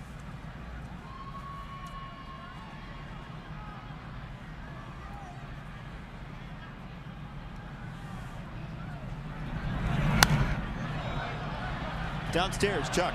You're talking about the steals of Moncada, Anderson, etc. The White Sox #1 in the American League in stolen bases. Second in the majors to only the Washington Nationals. Moncada gives the White Sox 19. They have not been a stolen base team in years. I think you have to go back to when Juan Pierre was here, and before that, Scott Podsednik and company in 2005.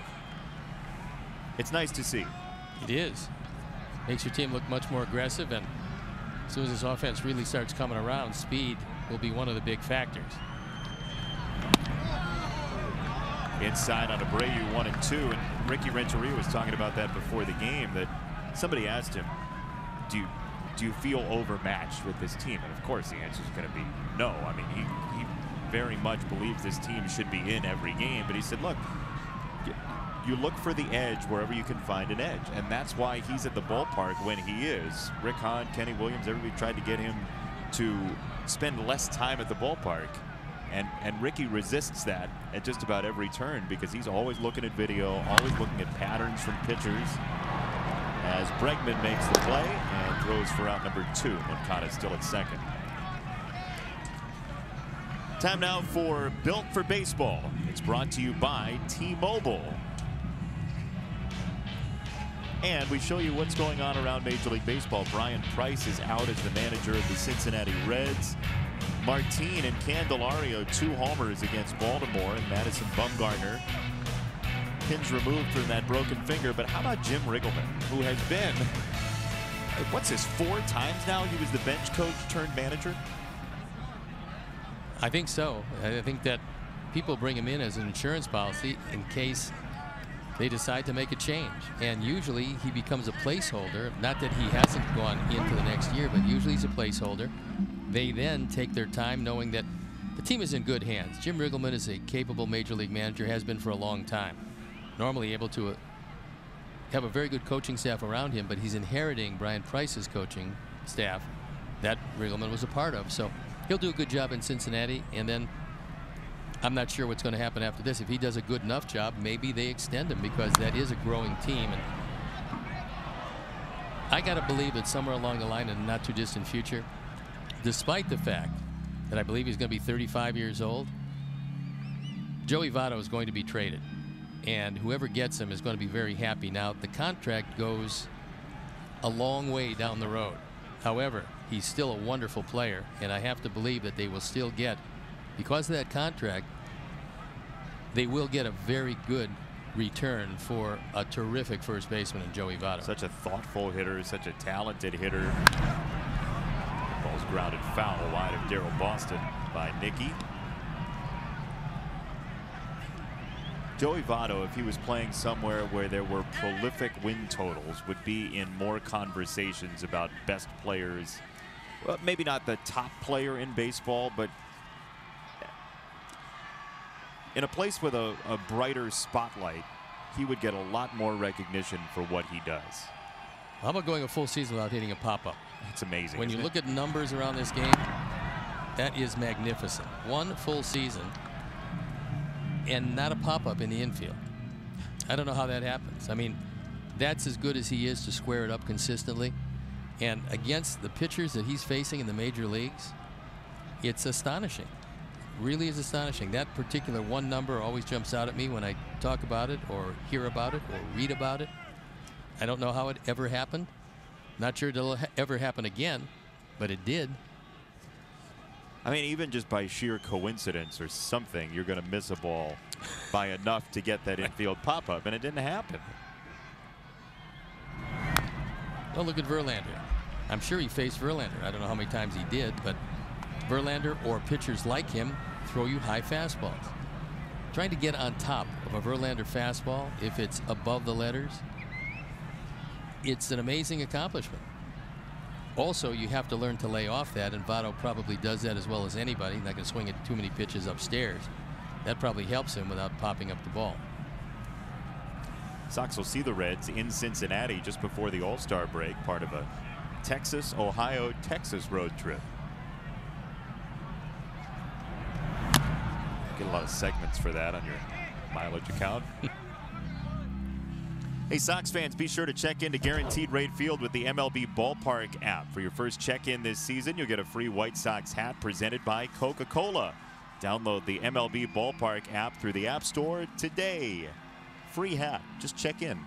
It's easy. 56 pitches so far for Verlander. 4 strikeouts, 1 walk, no hits.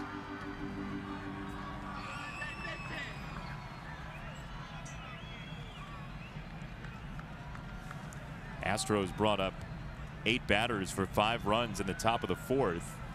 So Verlander was stewing for a while. Nicky lays off. Knowing the scouting report, what Verlander likes to do on 2 strikes. Wouldn't be surprised if he goes back up there again, only a little bit lower, making it more tantalizing to lay off. Yohan would love to score the first White Sox run of the night. Breaking ball inside, 3-2. Here's Wellington Castillo, who's DHing today. Davidson, Thompson, Garcia on the bench. It's Trace Thompson, if you didn't hear, back in a White Sox jersey after being claimed by the team yesterday. Tyler Saladino traded to Milwaukee. Here's Trace catching up with Carlos Rodon.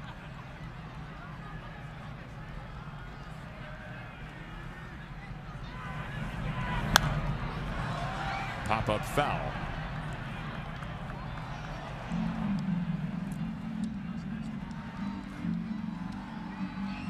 You wouldn't think Verlander would just lay one in there. I mean, throw a fastball waist high, because he does have first base open. Not that he's going to pitch around Nicky, but you got Wellington Castillo in the on-deck circle. Struck him out looking in the second. It's a righty-righty advantage. Doesn't want to put anybody on because Castillo does have big power.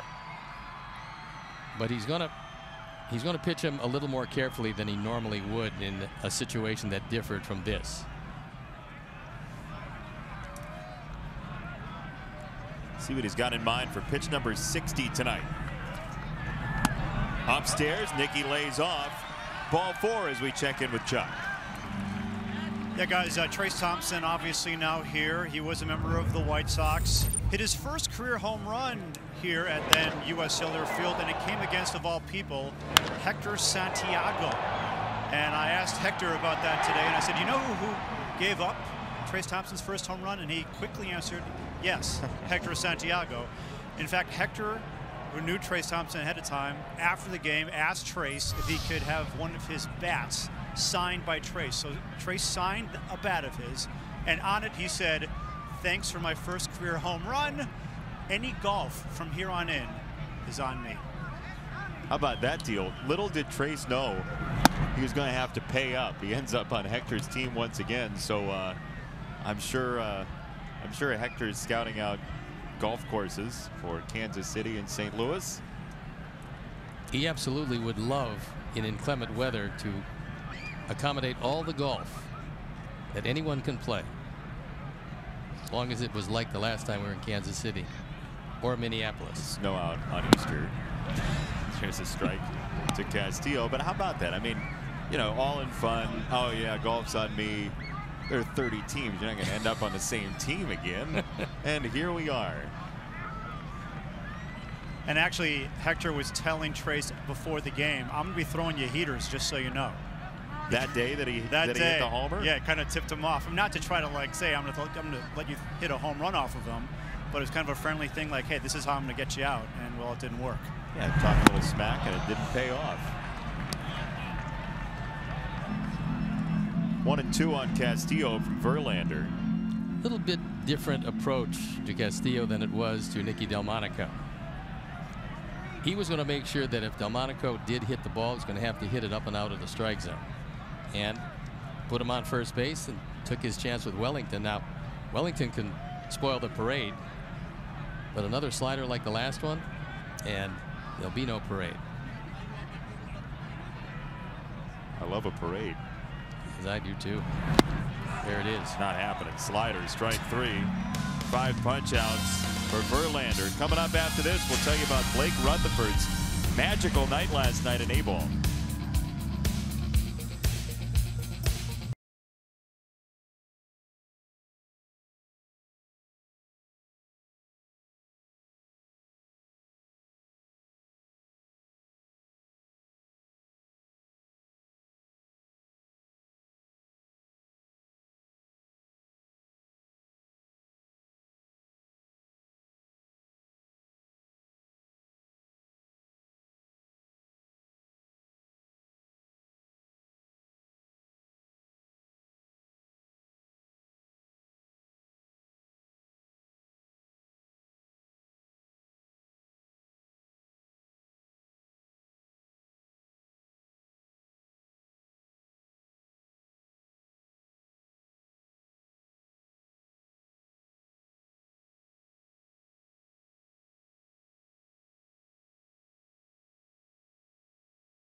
Blake Rutherford, 4 for 5, 4 knocked in for the Dash, who won against the Advanced Day Red Sox 9-5. Rutherford entering play today at 404.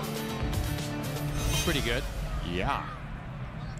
Got a chance to see Blake yesterday before batting practice, and I'd like to tell you I knew he was going to have 4 hits, but you never really can tell in batting practice. Did you sense it, though? I mean, could you feel it? The ball was jumping off his bat. You could feel it. Yeah. You know what's great? Because things are going so well for the Dash, anytime we have an off day, go to Birmingham, come back and tell us about it.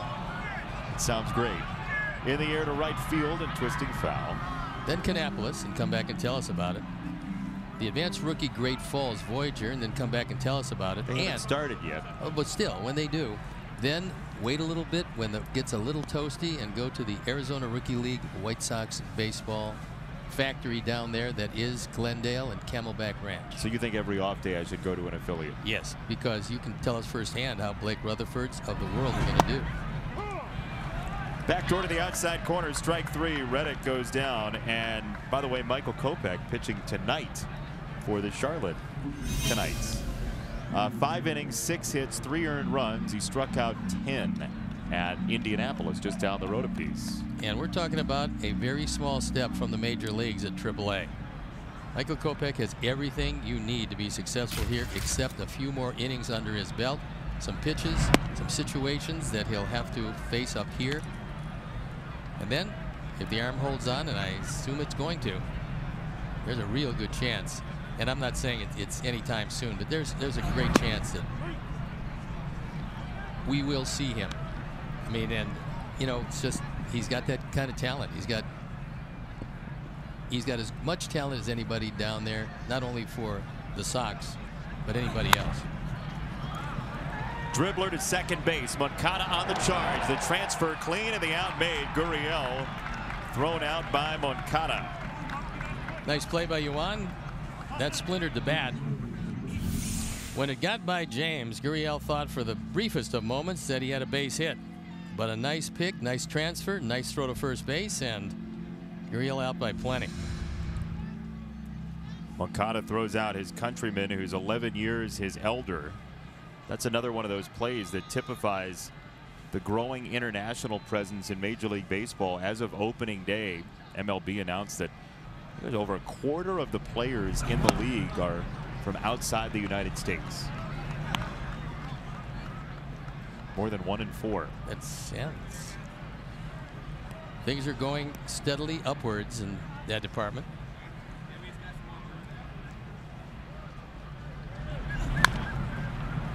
Fouled away by Bregman, who was one of the major culprits in that 5-run fourth. RBI single to right. He also scored a run. George Springer, a 2-run extra base hit as well in that 4th inning.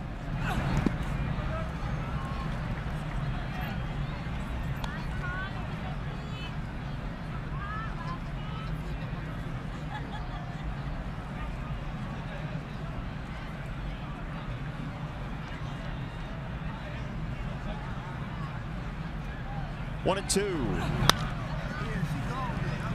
Tim at short is on target for out number 3. James Shields with his second 1-2-3 inning. Back to the offense. Bottom 5.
Don't have your updates planned, evidently, because we keep stealing people's updates. We did it to Chuck on Thursday of last week. Poor Layla. But it's the least we could do.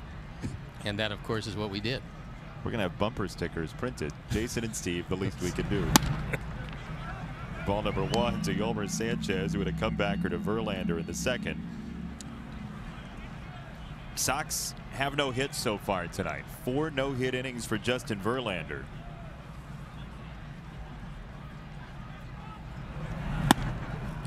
And that is that patented high fastball. And we've talked before about effective velocity of pitches, right? So there's the regular velocity that pops up on the radar gun at 94 miles an hour, that last pitch.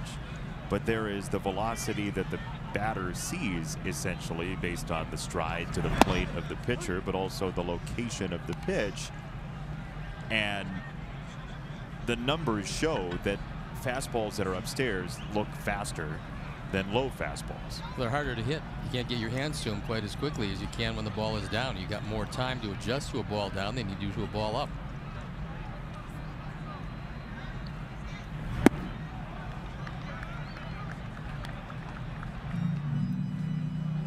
We were talking about it during a break earlier that, yes, you'd love for the Sox to be in the lead here, but it's also something you appreciate watching Justin Verlander pitch the way he does and his surgical use of the strike zone.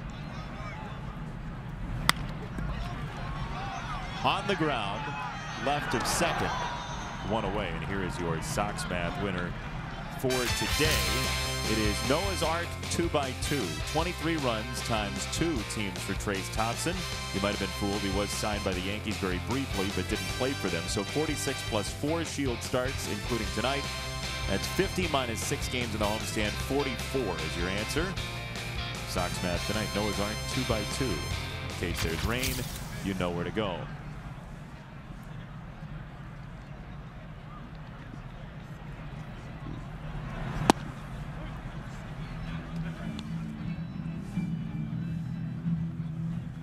Tim Anderson, a fly out to left. That was the first out in the 3rd inning. Sox with just 2 walks for base runners so far.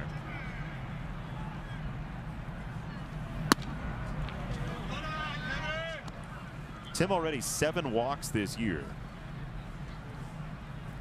Had a couple of 2-walk games already.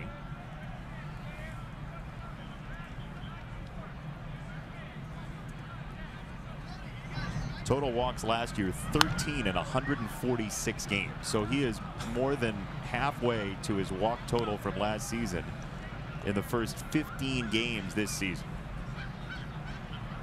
He's getting more patient as he's seeing more pitches and understanding what each and every pitcher is trying to do with them. And now he's actually seeing guys for multiple times, so he knows up close and personal how they're trying to attack him. And he's laying off pitches last year he would have swung at. That is the first hit of the night for the Sox. It was a breaking ball that Anderson stuck to left. Very easy for anybody evaluating Tim Anderson and mostly the fandom to say, okay, this guy can't hit a curveball. Well, he can if the curveball's a strike. It doesn't have to be hanging. It just has to be a strike. You know, if Tim swings at those, he's going to be fine as he drills it through the left side. Wasn't one of Verlander's better efforts, but still it was a curveball in the zone. And if he keeps that curveball in the zone, he's going to be a much better hitter than the hitter we've seen. Forcing the pitcher to throw him the curveball for strikes, you're saying? Yeah, I mean, it's easy to say, hard to lay off of, especially with the breaking ball of a lot of these guys where you don't pick up the spin as quickly as you'd like. I think that gets lost, maybe more than anything in baseball watching on television, is how quickly the decision has to be made by the batter to swing or not and what the pitch is. Would you agree? Yeah, absolutely. And everybody tells us, how can you swing at that pitch? Well, because it didn't look like that pitch when it left the pitcher's hand. Because guys can rotate the ball so quickly. Kluber is a beautiful, beautiful example of it. Just about every curveball goes up when it leaves the pitcher's hand. It really is the only pitch that goes up when it leaves the pitcher's hand. A good hitter can take a look at a pitcher, try to zone in on the release point, and then he becomes maybe a 56-foot hitter, maybe a 55-foot hitter, because he's seeing and reading the curveball. Kluber's is so quick that it identifies as a fastball. By the time you go out and get it, it disappears. It's not the normal curveball. That's why he's a Cy Young Award winner. But he can make it spin more quickly than most. Ohtani has one of those curveballs. He can make it spin so it's almost straight before it dives. Most people can't do that. Verlander really can't do it with his curveball. He can do it with his slider. You hear pitchers nowadays talking about going to the TrackMan machine or the Rapsodo machine, which calculates spin rate after a side session or just after a couple of pitches, and say, okay, well, that got me this spin rate. Now maybe I'll adjust and just change it a little bit and see if that adds to the spin rate. That ball's down. Throw to second. And Tim Anderson is in there. It doesn't matter. That's ball 4. Omar with a delayed reaction, but 2 on for the Sox, 1 out. Well, that steal is there all night long against this combination of Verlander and McCann. So what machine were you talking about? Because I'd like some shrimp with that. Rizzolo? Rapsodo. Yeah, Rapsodo. Yeah. You know, if it's I like al dente rice, and so for me, shrimp is great for that, and I think it's the greatest innovation we've had in clubhouses around baseball. Shrimp. No, Rapsodo. Oh. Yeah. Yeah, Good. with wild mushroom. They have them in the minors. Players are using them to mess around with spin rate. It is all the rage these days, and justifiably so. Making the ball spin more quickly is something that is going to make the ball break more sharply. I have a feeling that if that machine existed when you were pitching, you would have used it extensively. I would have. And said, okay, well, this did this with the spin rate, and this did that with the spin rate. Pretty much anything that I could make myself better, I would try. Might not incorporate it, but I would certainly try it and see how it worked. Why not? Tim is caught up between second and third. And now the Sox meet at second base. Somebody's going to be out. And it is going to be Omar who's out. Yeah, Tim is safe. Yeah. And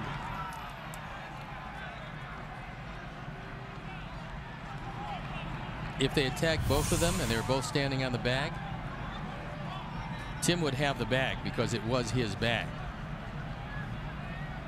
He missed him and then tagged Omar, who was going to be out anyway. And then you saw the designation.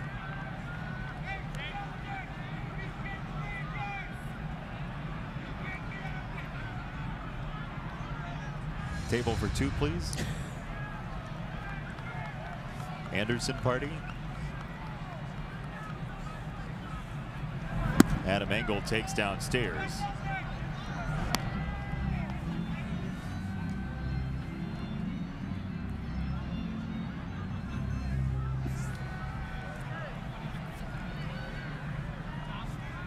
.154 on the caught stealing.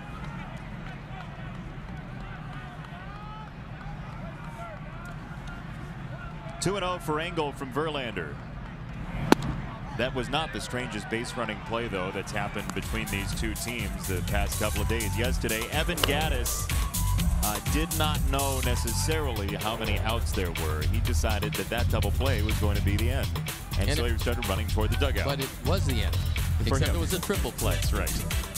Yep, not much you can do there. And you just walk away and wonder how that beard got that long. Yeah, he was. A.J. Hinch called it a play that he didn't want to talk about. Gattis, after the game, said, at the time I wanted to laugh on the inside because of how stupid it was. I think I got so mad I couldn't think straight. It's ridiculous. Your own harshest critic is yourself.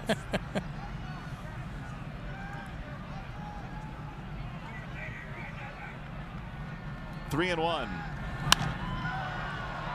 Right-hand side. Reddick has no play.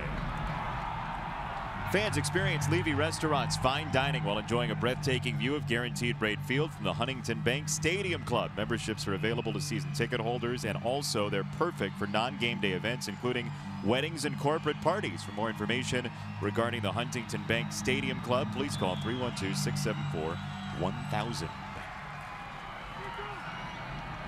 Get to be indoors too, which is a huge plus. Yes, indeed. 3-2 for Engel. Tim at second. Pitch number 83 for Verlander. In the air, just right of center. Fisher for out number 3. Sox get the first hit of the game, but Stranda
Schumacher enters the Pro Football Hall of Fame. Plus, the Bears take on the Ravens in the Hall of Fame game.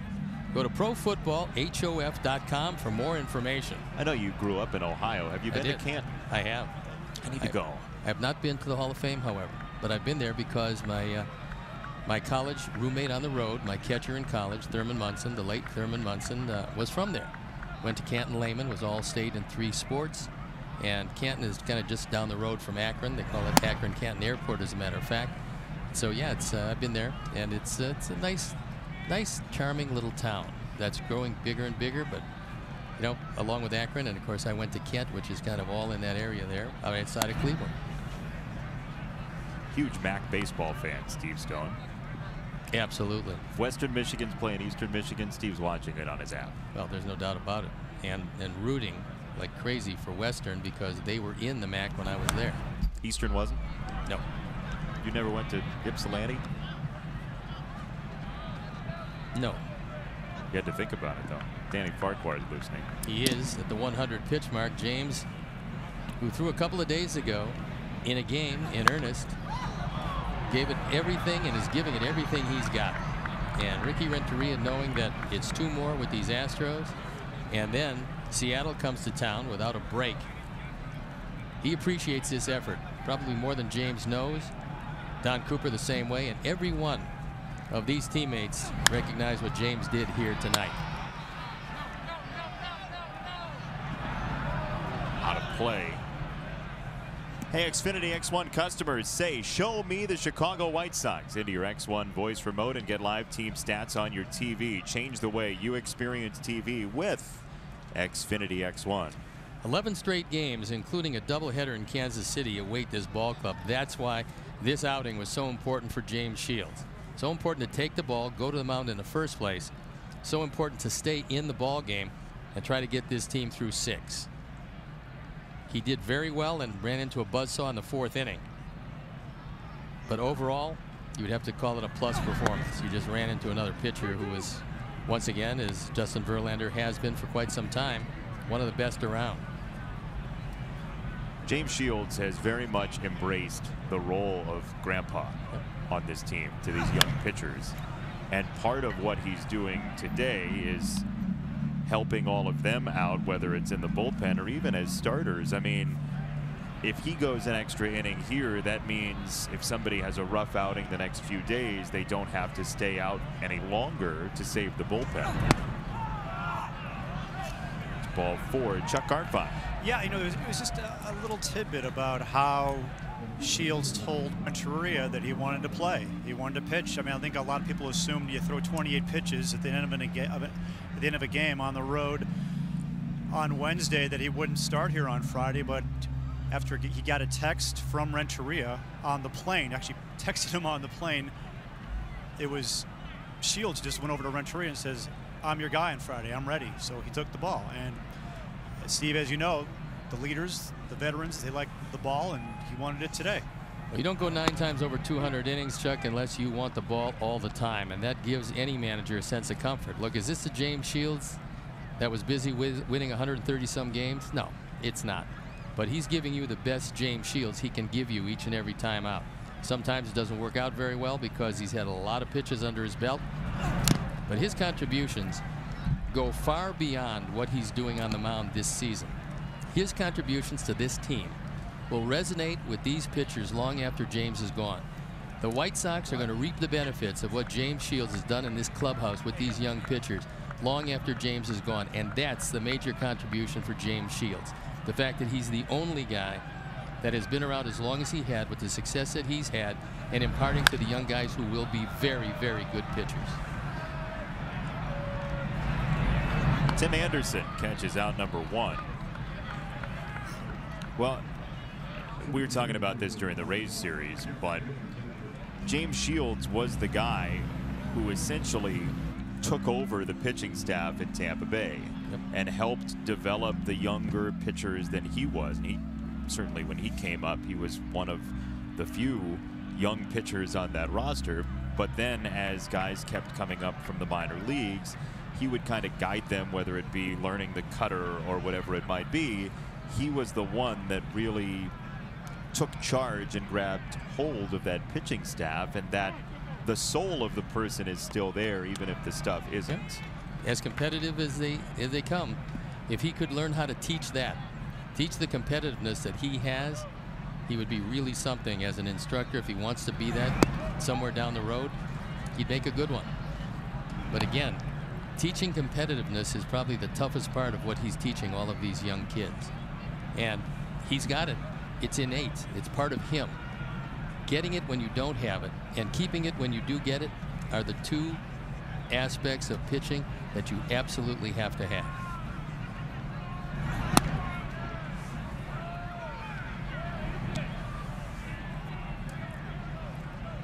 It's so difficult for players to know even when the game is exerting its mental force on them.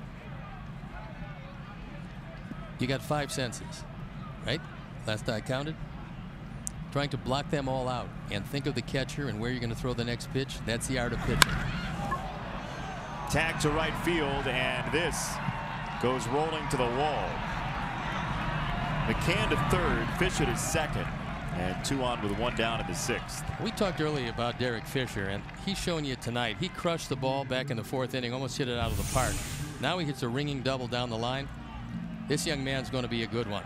Now, whether he stays or not in what will be a very crowded outfield, nobody really knows, because they do have enormous talent on this Houston team. But Fisher is one of those guys that he's going to be able to hit for a long time. So that's going to be it. James Shields is going to depart with everything he's got emptied in that particular tank tonight. Ricky goes to the pen. We'll step out. Be back after these messages.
And the call to the pen is Danny Farquhar. Danny comes into this one with some problems on the base paths. Runners at second and third. Only 1 out. There you look at the numbers. On for the 8th time. He's been a busy and a very effective man. Let's take a look at the high-speed action powered by Xfinity, and it's George Springer in the 4th inning. He gets a slider, takes it down the line, and then it's off to the races. 1 run scores. 2 runs score. And now Springer diving in, he scores in a 5-run 4th inning. And as so often happens, the guy that we were just talking about is batting after we were just talking about him. It is almost Kafkaesque that the Xfinity high-speed action replay comes right when George Springer comes to bat. Yep, it's true. It's part of the package. I saw it. Second and third, 1 out. And Danny Farquhar was only allowed 4 hits this year in 24 at-bats. So 167 opponent's average. Still hasn't given up a hit to a lefty this year. That's pretty impressive.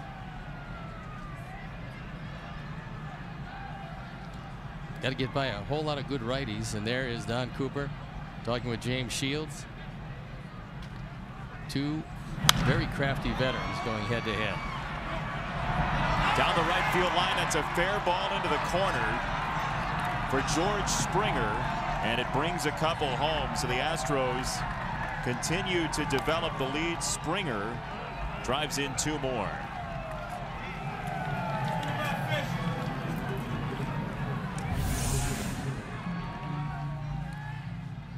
This is a fastball. He does go down and get it and takes it right down the line.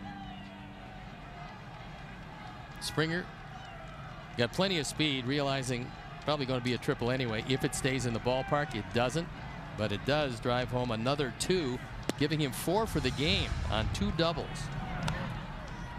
Now has 16 runs driven in from the top spot in the batting order.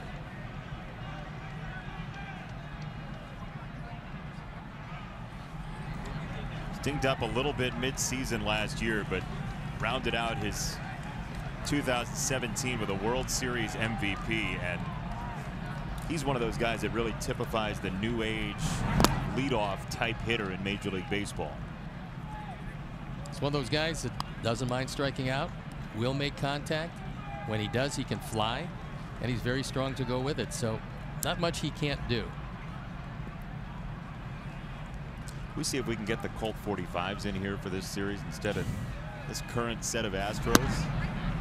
Well, actually, if you want to go back to that ballpark, which was Colt Stadium, when your leading concession is bug spray, you got a feeling that it's not a comfortable experience for the fans, and that's what happened. That and the fact that pitchers routinely said after a game they would pour the water out of their shoes because of the humidity.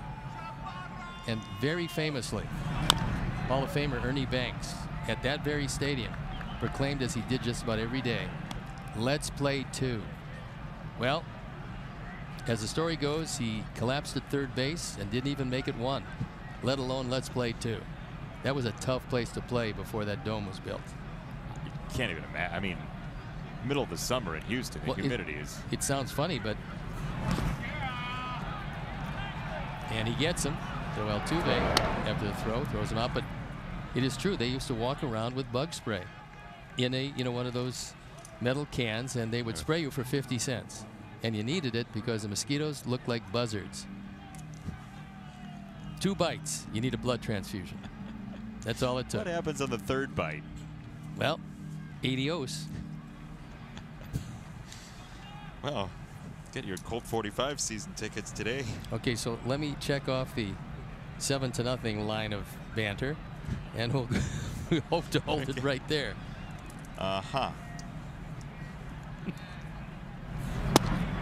There's strike 1 to Carlos Correa. And we remind you that you can join us as the Sox take on the Twins Saturday, May 5th, 6:10 p.m. First 20,000 fans get a Los White Sox soccer jersey presented by Coca-Cola.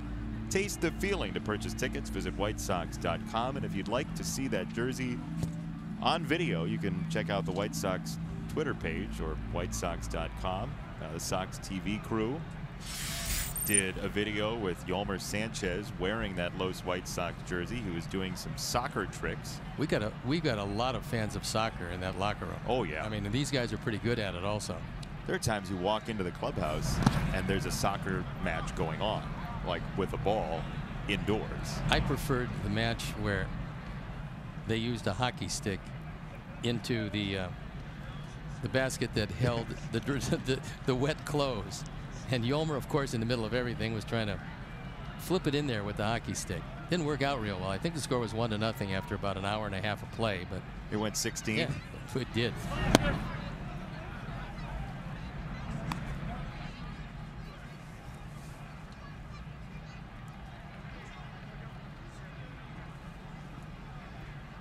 Two balls and a strike on Correa.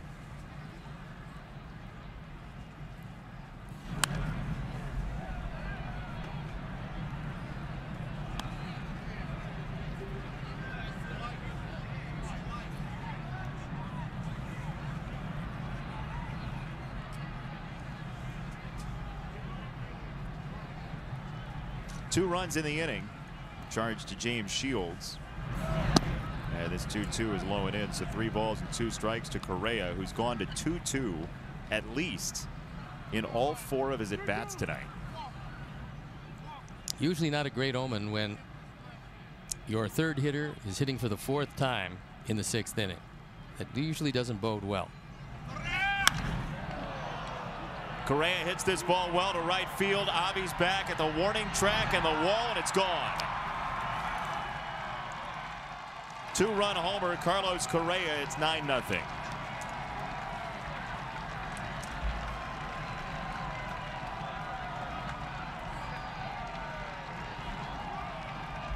That one wasn't exactly a no-doubter, but it certainly was effective enough. Correa with his 3rd home run. He's now driven in 16. And the Ford home run replay for the first time tonight. Ford is especially happy with that. It comes off the bat of Carlos Correa.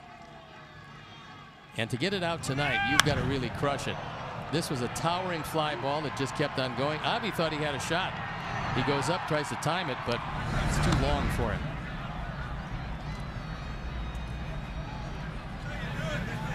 Steve, I think these Astros are pretty good. They're very good, and they're going to get even better. They're going to be frightening. To left field, Nicky on the run is there to make the catch. We're going to tell you about happier time between the Sox and Astros after this. Scotty Podge back in the day.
Great history against the Houston Astros. 2005, Game 2. Scotty Podge, fireworks for everybody. And the rush was on. Where's Geddy Lee? But no, not that kind of rush. Marisnick into center, and Gonzalez comes out, Fisher to left. That was quite the World Series, and the Astros, good for them. 05 was not easy on those other guys, not that we care necessarily, but they rebuilt, and 05 in some ways becomes a trigger point for that rebuild, because they were in that middle ground again, trying to buy some players and develop here and there. But when they dedicated themselves to the farm system, that's when the dynastic stuff started to happen, and the Sox will certainly take the trophy in 05. A time called by Moncada. What's going to be interesting, and we had a graphic a few games ago of the last 2 teams to win 3 World Series in a row. It was the Oakland Athletics and the Yankees. Ground ball, and by the way, Marwin Gonzalez has moved over to second base, so Altuve is the one that's out of the game. Gonzalez to second, and Marisnick in center field. Altuve to the bench. You think we're going to see 3 World Series wins in a row anytime soon? No, the game's not built for that anymore. Right? Yeah, it's going to be very, very difficult. More difficult now than ever before. You know, the great Yankee dynasties, the Big Red Machine, the Oaklands of the mid-'70s. I mean, the Yankees of the mid-'90s and late '90s. That's going to be really difficult to replicate because of free agency, one, because of so much talent all the way around, and the development of that talent. I mean, they're doing it differently these days than they've ever done it before. Consequently, the talent, just talent-wise, is going to be better. Avi pumps this ball to right field. Reddick is back at the warning track to make the play. Another ball that likely gets up and out later in the season that hung up that time. Give you an idea how strong Springer is, because he was able to cut through this very heavy air tonight for his 5th home run of the year. And Avi hit that ball hard. Just did not get out of the park. Correa hit the home run, excuse me. But Springer's hit a couple pretty hard. Well, the double, but yeah, Correa hit it with just about everything and got it out by what, 10 feet? Yeah. So. Yeah. But to your point about developing talent and the windows closing in Major League Baseball to not allow for 3 straight championships, whatever it might be, that's why when you hear words like team control, they're so important. And it's so important to have your guys under team control for as long as possible, so you have them for when they really flourish at the tail end of that first contract. Well, it used to be when arbitration came in the first, I don't know how many years of arbitration, that automatically you would assume that a player is going to go to arbitration the 3 times that he was eligible to do so.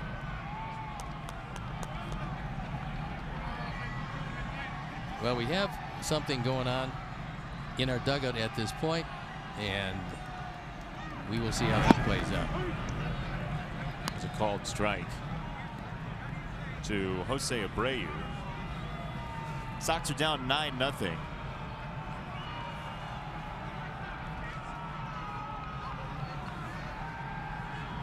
Hope everyone's okay down in the Sox dugout.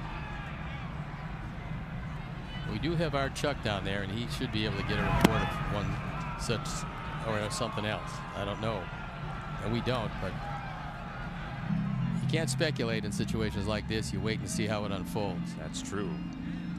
Let you know when we know. 1-2 on Abreu, 2 down, nobody on.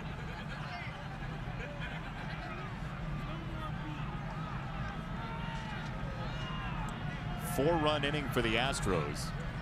Another check swing and a ball in the dirt. 2 balls, 2 strikes.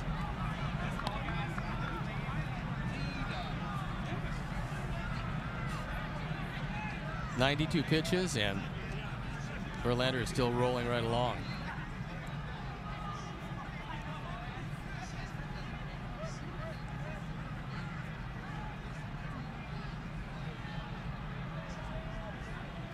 Two and 2. Hard hit to third, and Bregman knocks it down, picks it up, and not in time. Abreu beats it out.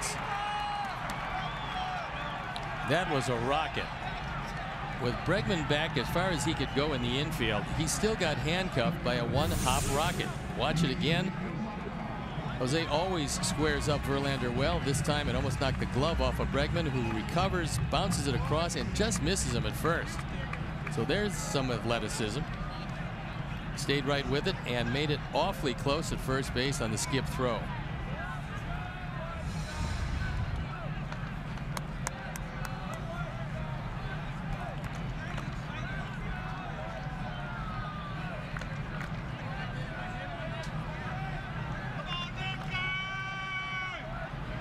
Two on, 1 on Nicky Delmonico. Takes ball 1. Nicky drew a walk in a lengthy trip to the plate in the 4th inning.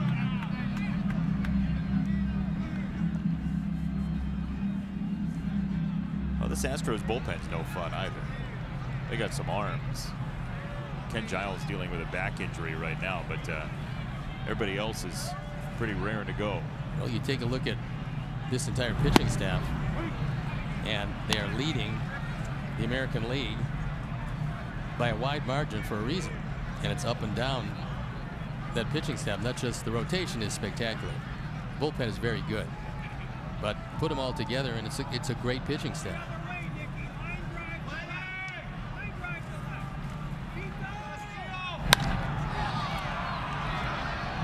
To right field.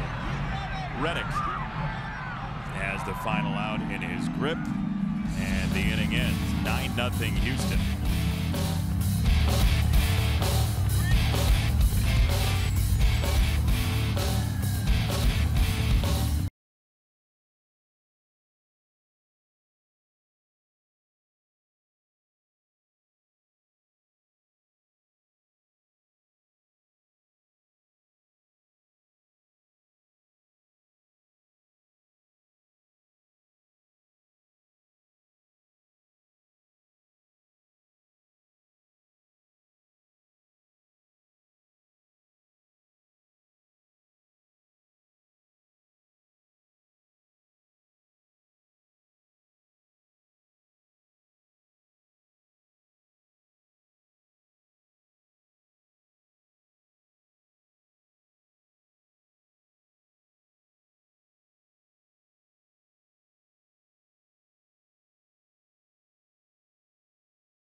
Little ones at the ballpark, even though it's cold. Bring your towel, bring your bundling. Use your neighbors for warmth. Whatever you have to do. Have an orange soda. Oh, how about that? He'll grow into that hat, but not for a few days at least. Good cap, though. Good looking cap. Yeah, it is. Aaron Bummer is in, and he's got strike one.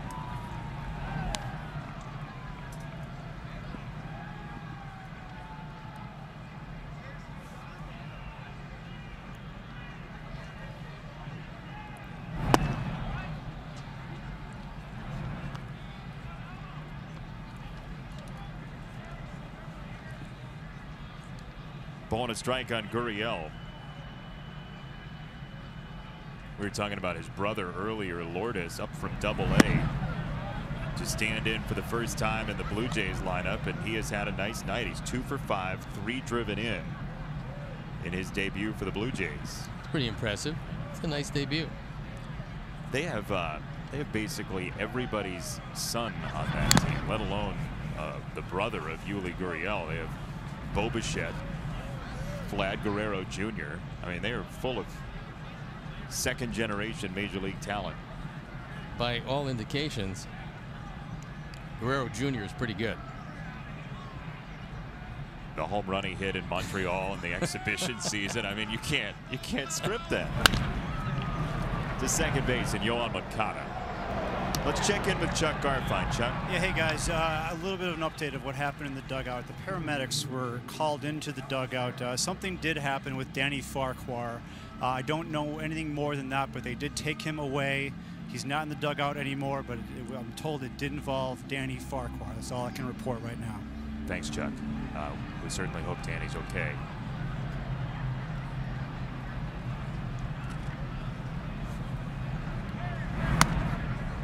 First pitch is outside to Bregman.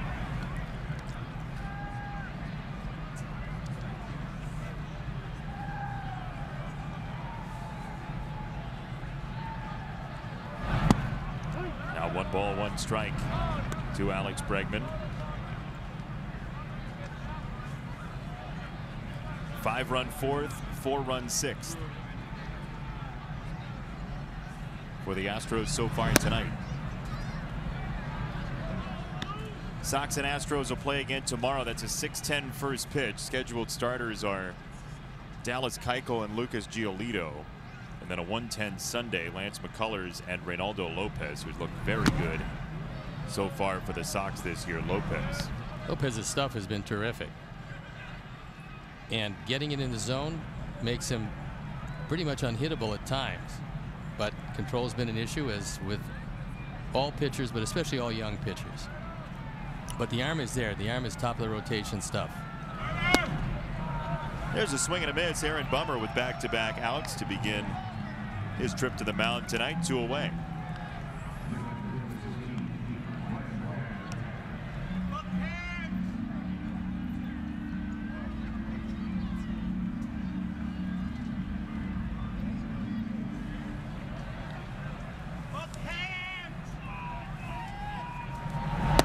Brian McCann takes a ball.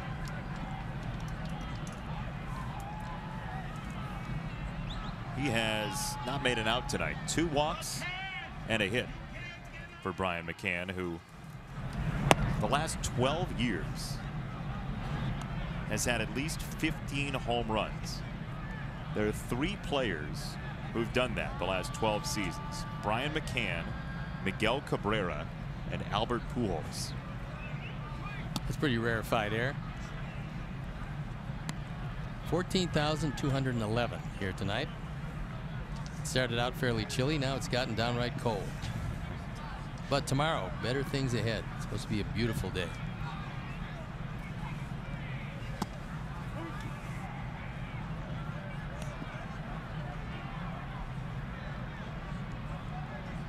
Blanket for 2. It's like a tandem bicycle, but more comfy. Into right field, Avi has it squared up, and that is a 1-2-3 inning for Aaron Bummer. Bottom 7 next. Sox trail.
Dane Dunning talks about his hot start in 2018, plus his thoughts on the NBA All-Star Chris Paul buying part of the team, and much more.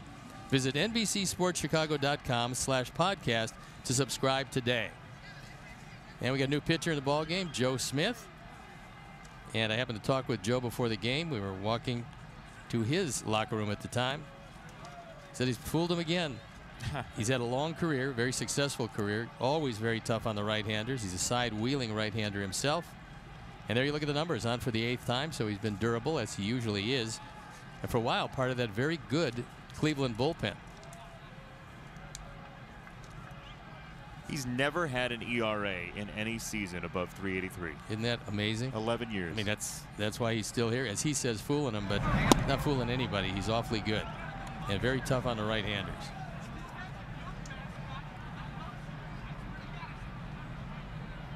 When a manager goes into the bullpen, he wants reliability. And the embodiment of reliability is Joe Smith.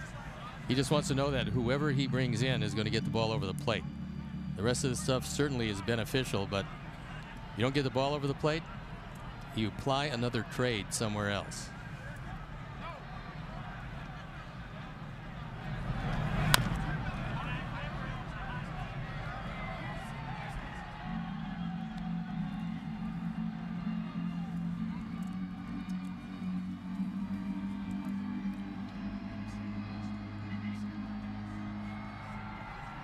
Joe is 34 years old. That delivery has kept him around the major leagues because he is deceptive.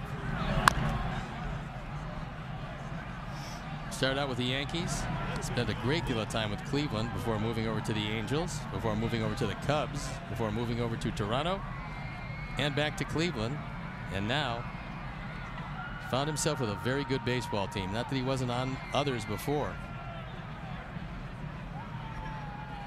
but this one is really good.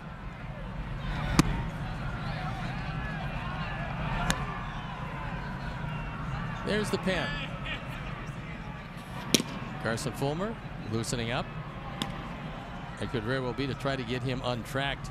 He might find his way into this one, but maybe it's just a side session in preparation for another start. We'll have to wait and see. Can't help but think about Danny Farquhar, who was surrounded by paramedics and taken out of the White Sox dugout. Chuck Garfien reporting from downstairs, and when we get an update on Danny, we will pass it along to you as quickly as we get it.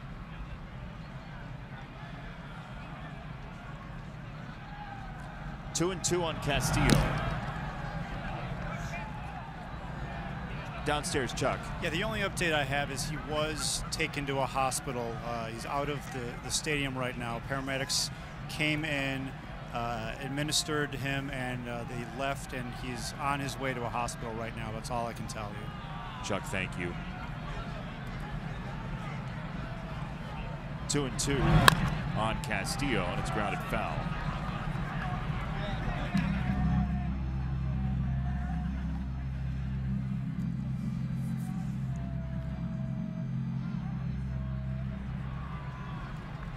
Astros with a 5-run fourth and a 4-run 6th. And Justin Verlander's 6 scoreless innings tonight. That's a strikeout for Smith, Castillo's 3rd punch-out so far tonight. It was a good battle, but won by Joe Smith. Wellington kept fouling them off and fouling them off, staying alive, waiting to get his pitch, and never could quite get his pitch. All right. Old Astros jerseys, new Astros jerseys. The orange and yellow ones that we just saw versus these. How do you come out?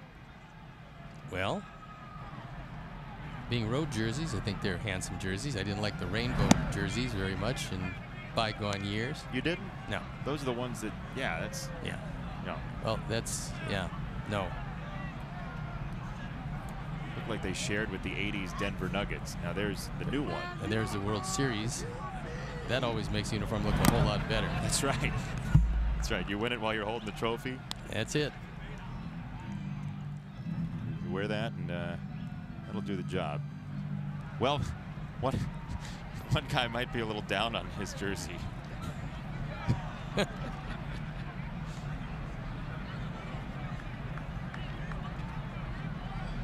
0-2. Fouled away by Sanchez.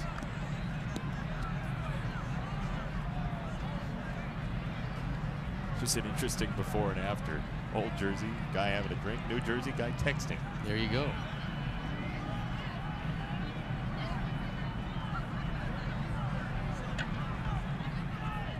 No balls, 2 strikes on Sanchez. And that is strike 3. Smith upstairs for strikeout number 2 of the inning. Download the app. Play for free. Start your streak and compete to win $5.6 million. Download Beat the Streak today in the App Store or on MLB.com/BTS. So all you have to do is get 57 straight correct answers. All you have to, you have to pick a hitter who gets a hit. Yeah, every day. Every day. That is like giving the money away. I can't believe, what is it, $5.6 million? I can't believe they laid that on the line for something that quite that easy. You think somebody wins it every year is what you're saying? Oh, a couple times I thought. Yeah. We should play Beat the Streak. Okay. I'll take Abreu. I don't think we're eligible to win. Okay, but I'll take Abreu anyway for tonight. Okay. Okay, and you can't take Anderson because he's already been taken. Oh, has he? So now you get to choose anybody you want. Interesting. A lot of pressure on you, however. Yeah, and actually it seems like loaded dice too. No, absolutely not. Bullpen up and going.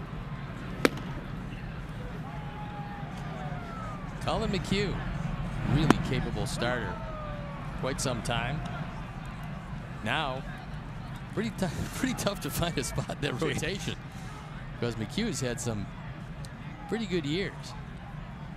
Yeah, how'd you like to be a starter in AAA right now with the Astros?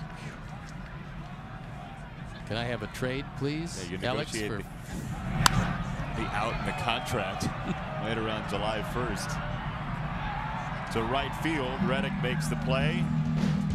We'll go around Major League Baseball when we come back.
"16 innings while the Sox were playing a 14-inning game in Oakland. It was 16 innings with the Twins finally winning. On this, Minnesota gets the victory in Puerto Rico, but for every account that I read, you read, as Trace Thompson comes in for the Sox for the first time since 2015, it was a pretty remarkable, entertaining place to watch a game. I know you've been there. Yeah, I called 3 games there. Like I believe in 2003, and the people were great. They love baseball. I mean, they thrive on it. It's part of their culture, and I think all the guys that went down there had a great time. There were some shots of Francisco Lindor, who's from Puerto Rico and was just going in every which way, and so many obligations and so many charity functions, and he was in between pitches periodically. There was a drum beat going, and he was dancing over at shortstop, just enjoying the game. It almost had kind of a little league sort of feel in the joy that was coming out of the players, especially those from Puerto Rico, like Lindor and Barrios. Well, especially with the Puerto Rican economy the way it is, and the fact that they lost all the power on the island, and they had generators to play that game, but didn't make the situation any easier. Nicky in left is underneath the first out of the 8th inning. Derek Fisher coming up. Thanks for joining us. Chuck Garfien downstairs, Steve Stone, Jason Benetti, our entire crew. Sox are down 9-0, and if you just joined us, we are awaiting word from the Sox on the condition of Danny Farquhar, who was taken out of the ballpark by paramedics after 2/3 of an inning. He was in the dugout surrounded by paramedics. Chuck Garfien reporting that he was taken out by the EMTs.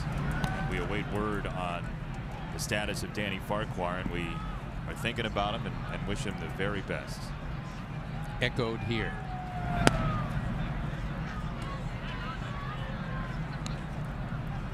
Ricky Renteria and Don Cooper.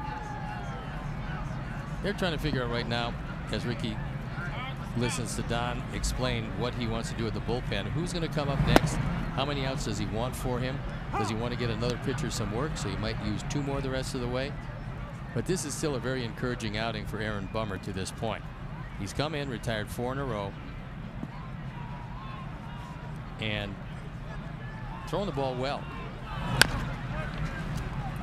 On the ground, Tim Anderson for round number 2, and it is a different experience for Aaron Bummer as well. He's typically a mix and match, cut and paste kind of guy who gets 1 or 2 batters. He's been allowed to extend it now to 5, and that's going to be it. Yeah, and that's exactly what Don Cooper was talking about with Ricky Renteria. Who do we get the inning to? We've got a guy that did a terrific job and got everybody out, and so as Fulmer comes in and Bummer steps out, we'll step out, be back after these messages.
Wings and rings in Bridgeport for a taping of Beer Money, presented by Coors Light. So test your sports trivia knowledge and you could win big.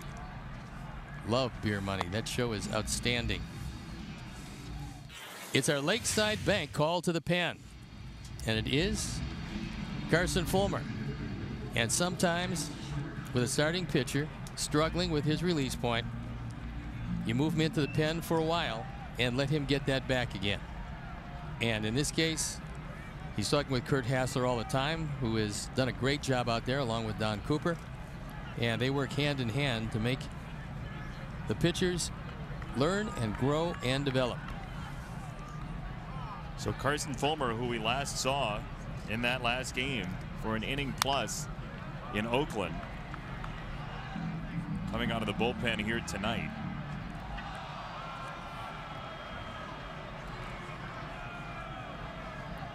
So you have Carson Fulmer start the game on Wednesday and Shields finish it. And now today Shields starts the game and Carson Fulmer relieves in it. Mix and match, the ultimate mix and match. My goodness. 1 ball, 1 strike. If Carson Fulmer somehow is the final pitcher for the Sox in this game, if that's the idea that Ricky Renteria and Don Cooper have rather than just one batter or a couple batters, that may be the answer to a trivia question. Well, it will be the answer to some trivia question. It just depends on how good of a question it'll be. It was one of the many times where this happened. 1-2 strikes from Carson, but you think a really important outing for him. I do, because look, he had one really good game and then he's lost his release point the other outings. So for him to come out of the bullpen, he's got to show Don and Ricky that he can get the ball over the plate consistently, and this will be the start of it if indeed he does get it over. Looks like he's got pretty good mound presence tonight. He's not rushing through anything.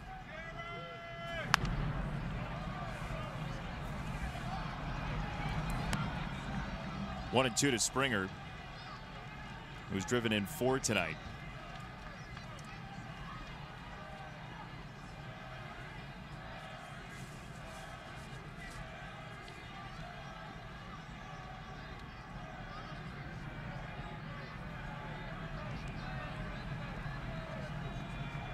One and two from Fulmer to Springer. Downstairs, Chuck. Yeah, if you're wondering, could this be the new role for Carson Fulmer? Rick Hahn said before the game that he's going to remain a starter in this rotation. So I do think that this is just him getting some work. It's like Steve said, just finding his release point, because he only went 1+ inning in Oakland. You wouldn't think that anything would have changed in the past 4 hours or so regarding the status long-term of Carson Fulmer. Still the sorting out process to see where he best fits, and he'll determine that.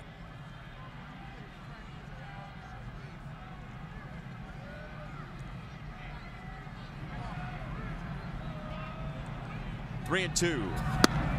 Called strike 3. There's the good run on the fastball to the corner. Carson Fulmer finishes off the top of the 8th.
As we mentioned, collapsed in the Sox dugout, and he is now conscious.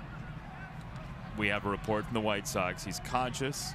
He's been transported to Rush University Medical Center for further tests, but there's Danny Farquhar being taken off by the EMTs earlier. He is conscious. He's being transported to Rush University Medical Center, so as good of news as we could have hoped for on Danny Farquhar after what happened once he finished his inning in the 6th.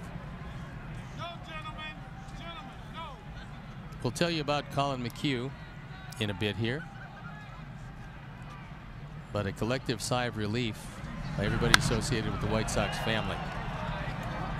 In the air to center field, and one down here in the 8th. So Colin McHugh, you look at the 6th game, the ERA 117. Then you look at his body of work, tell you how tough this game is.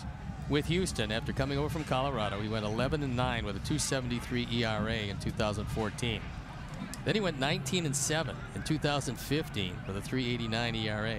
Then he went 13-10 with a 4.44 ERA, and took the ball each and every time. Full complement of starts, 25, 32, and 33. Then he went to the bullpen because everyone else is really good. And there was no spots available, and you know there were a lot of people ecstatic about the Cole acquisition from Pittsburgh as Evan Gattis checks in behind the plate. A lot of people were ecstatic about that, but not so much for Colin McHugh, who was 5-2 last year, only 12 starts. He was injured, and now he's got to fight his way back, and he becomes a wonderful insurance policy for the Astros in case injury befalls anyone else. But a guy with those kind of numbers coming out of the bullpen and can't find a spot in the rotation should tell you everything you need to know about that rotation. This very well could be by the end of the season. And certainly there's a long time to go, but if they stay healthy, it could be one of the best rotations in baseball history. Well, it's going to be hard to beat that Oriole 4-man across 20-game winners. That's going to be hard. Palmer, McNally, Cuellar, and the one everybody misses, Dobson, Pat Dobson. So 4 20-game winners for the Baltimore Orioles at a time when there was a 4-man rotation and they all won 20. That's going to be real hard to duplicate anytime soon. Because they use 5, but even then, just take your top 4. Figure out where they lie, and you know, trying to get 80+ wins out of 4 starters. That's a good trick. That'll usually win you some pennants. Well, it just won't happen nowadays because relievers factor into the decision so much. Hey guys. Well, look, it was a different era of baseball, and those guys hung around. So they hung around long enough for their team, in the case of Baltimore in those years, Baltimore to win. When in this era, they would have been out after 6 or 6 1/3, and then the team comes back and wins. The team wins, that's great. You just don't get credit for it because you didn't hang around long enough, but that's the culture of baseball today, as opposed to what it was when Jim Palmer was winning, I think, the first of his 3 Cy Young Awards. It's called strike 3.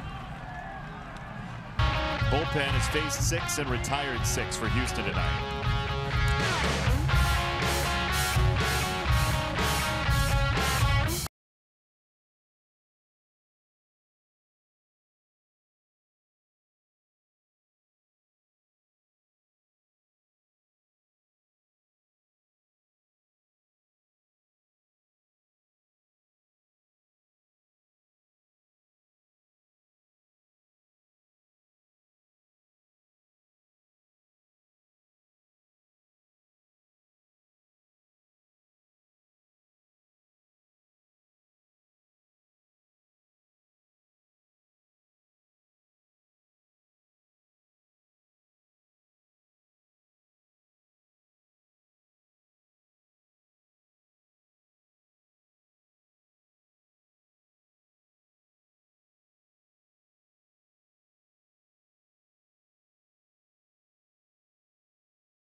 For tomorrow, it's Lucas Giolito going head-to-head with Dallas Keuchel. Keuchel's having a tough time, though the ERA is pretty good.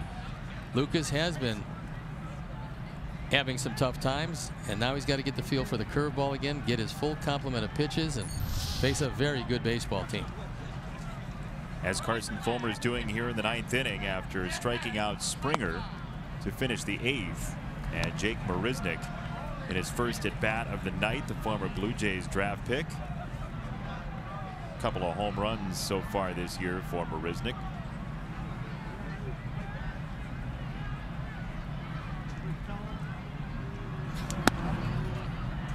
A little bit inside, 1 ball, 1 strike.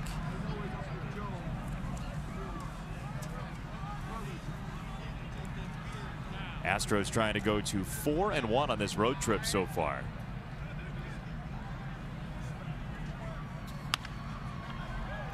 Ball and 2 strikes.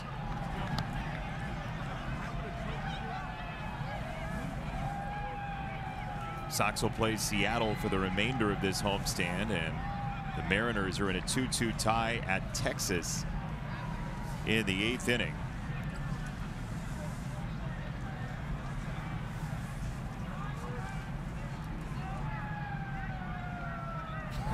Rangers coping with the loss of Elvis Andrus. Jurickson Profar hitting .225 right now. He was in the 2 spot tonight. The Andrus means so much to that ball club, and he's lost. Broken elbow, lost upwards of 8 weeks, maybe longer. Who knows the healing process or how the rehab will go, but that's a big loss for them. Hey, Sox fans, StubHub is your ticket to once-in-a-lifetime experiences, from Chicago White Sox games to amazing concerts and shows you don't want to miss. StubHub, your ticket out. StubHub, the official fan-to-fan ticket marketplace of the Chicago White Sox. 2-2. Carson trying to get rid of Marisnik.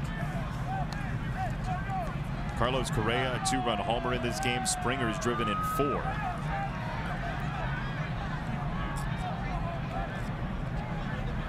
Marisnik is a defensive wizard. That's his contribution to this team. I mean, like all guys here, you can swing at some, but defensively, he's very good.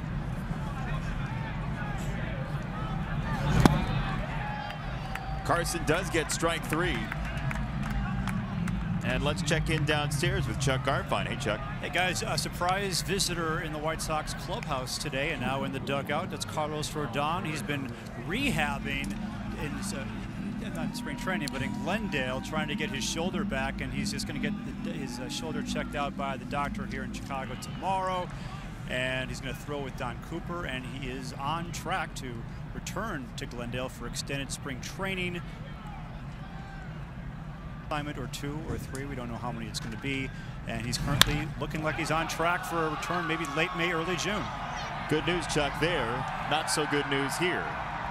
To left center, Correa has his 2nd home run of the night. Driven in 3 and now has 4 home runs. He's got 17 driven in to go with it, and the Astros are showing you why everybody truly believes, as I do, that they're going to run down the Angels and leave them in the dust. The Angels have something to say about it. They came in a half game ahead of Houston. They just don't have this kind of baseball team. They don't have this kind of pitching staff. They're good, and Ohtani certainly helps them, but it's going to be really tough to slow down this Express. Carlos Correa now, Steve, has 70 career home runs. He has the most home runs for any Astros shortstop career with those 70. Second place is 35. Adam Everett. Well, there was a guy that probably would have broken it, except he got hit in the head, Dickie Thon.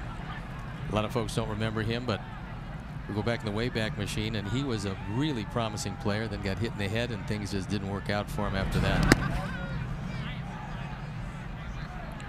Can you believe that, though? The first place for home runs by a shortstop for the Astros was 35 before Carlos Correa came swashbuckling into town. Yeah, he's going to wind up setting that mark that might not be broken by another shortstop anytime soon. Well, somebody'd have to take his position first. Third base side, foul territory. Yomer's over, and he squeezes out number 2. Yeah, I don't think the Astros have it in mind that they'll need a shortstop for a while. No, they have one in Bregman who can move over there, but not anytime soon. How'd you like to be, say, an 18th round pick of the Astros, and they see something in you, but you're a shortstop? You think, well, come on. Well, you look over at second, and then you look away from there. You look at third, and then you look away from there. There's a lot of places you look and look away from. That one's not going to work. Somebody's got to get to the bag there. Yeah, be advisable, but one of those things, squibber off the end of the bat. And it is a base hit. Once it gets by Carson, there's a problem. And Jose wanted him to continue to go on. He was going to scoop him the ball and flip it up in the air for him to catch it and tag the bag, but it didn't work out that way. So there's still 2 outs on the bright side. That is the bright side. That is really. Oh, yeah, I told you, and I've always told you this. I'm a ass. I'm that too, but I'm a glass half empty, full guy. I thought you were going to talk about Kurt Hassler. They call him Hass. Oh yeah, well, it's late. It's getting late early. In the air to center field from Bregman, and off the wall. This will not score a run. Gurriel gets the stop sign at third, and the second hit for Bregman tonight brings up McCann. I should say Gaddis in for McCann.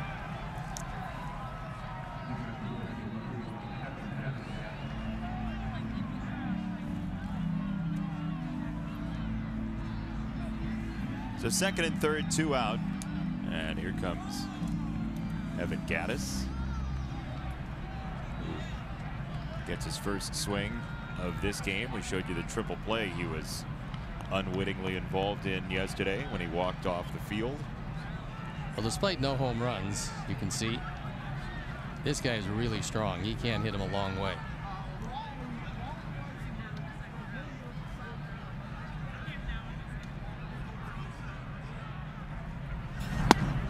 That's in for a strike, 0-1.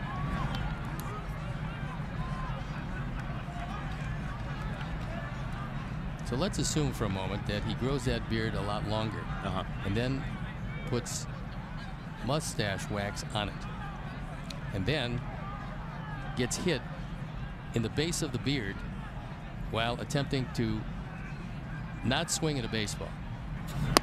Yes. What do you think?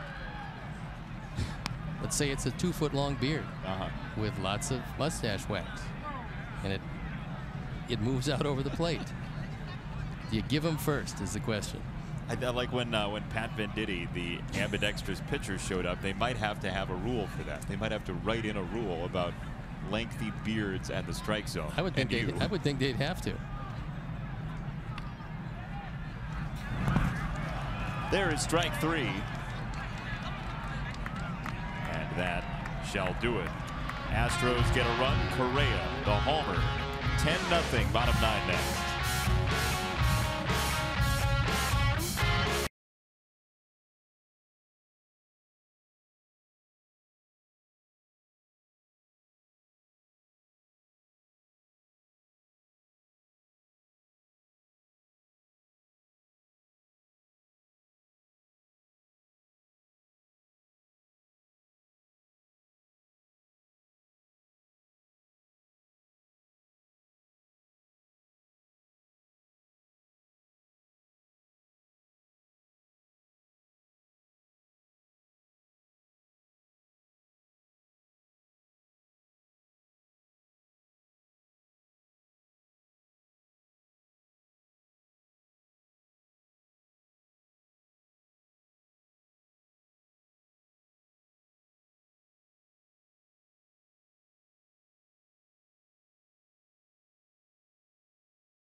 Got it back in time, and that's Carlos Correa, and why not?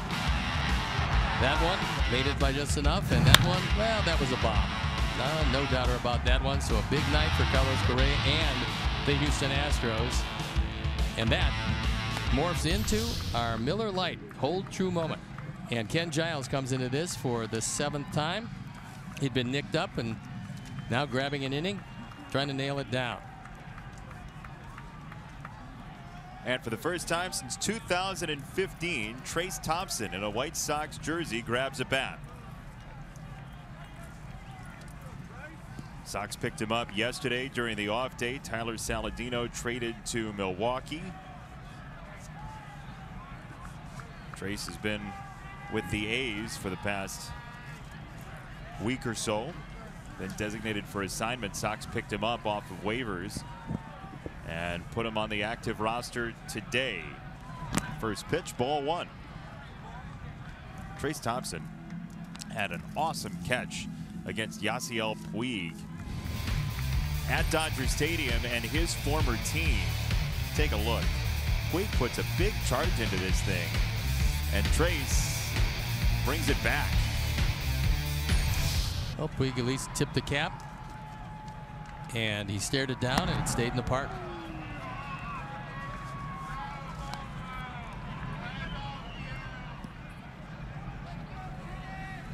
Clay's going to have to pick up the rent on his own now. Trace, as we told you about, was living with his brother Clay, part of that very talented Warriors team. Trace fouls it away. 1 ball and 2 strikes.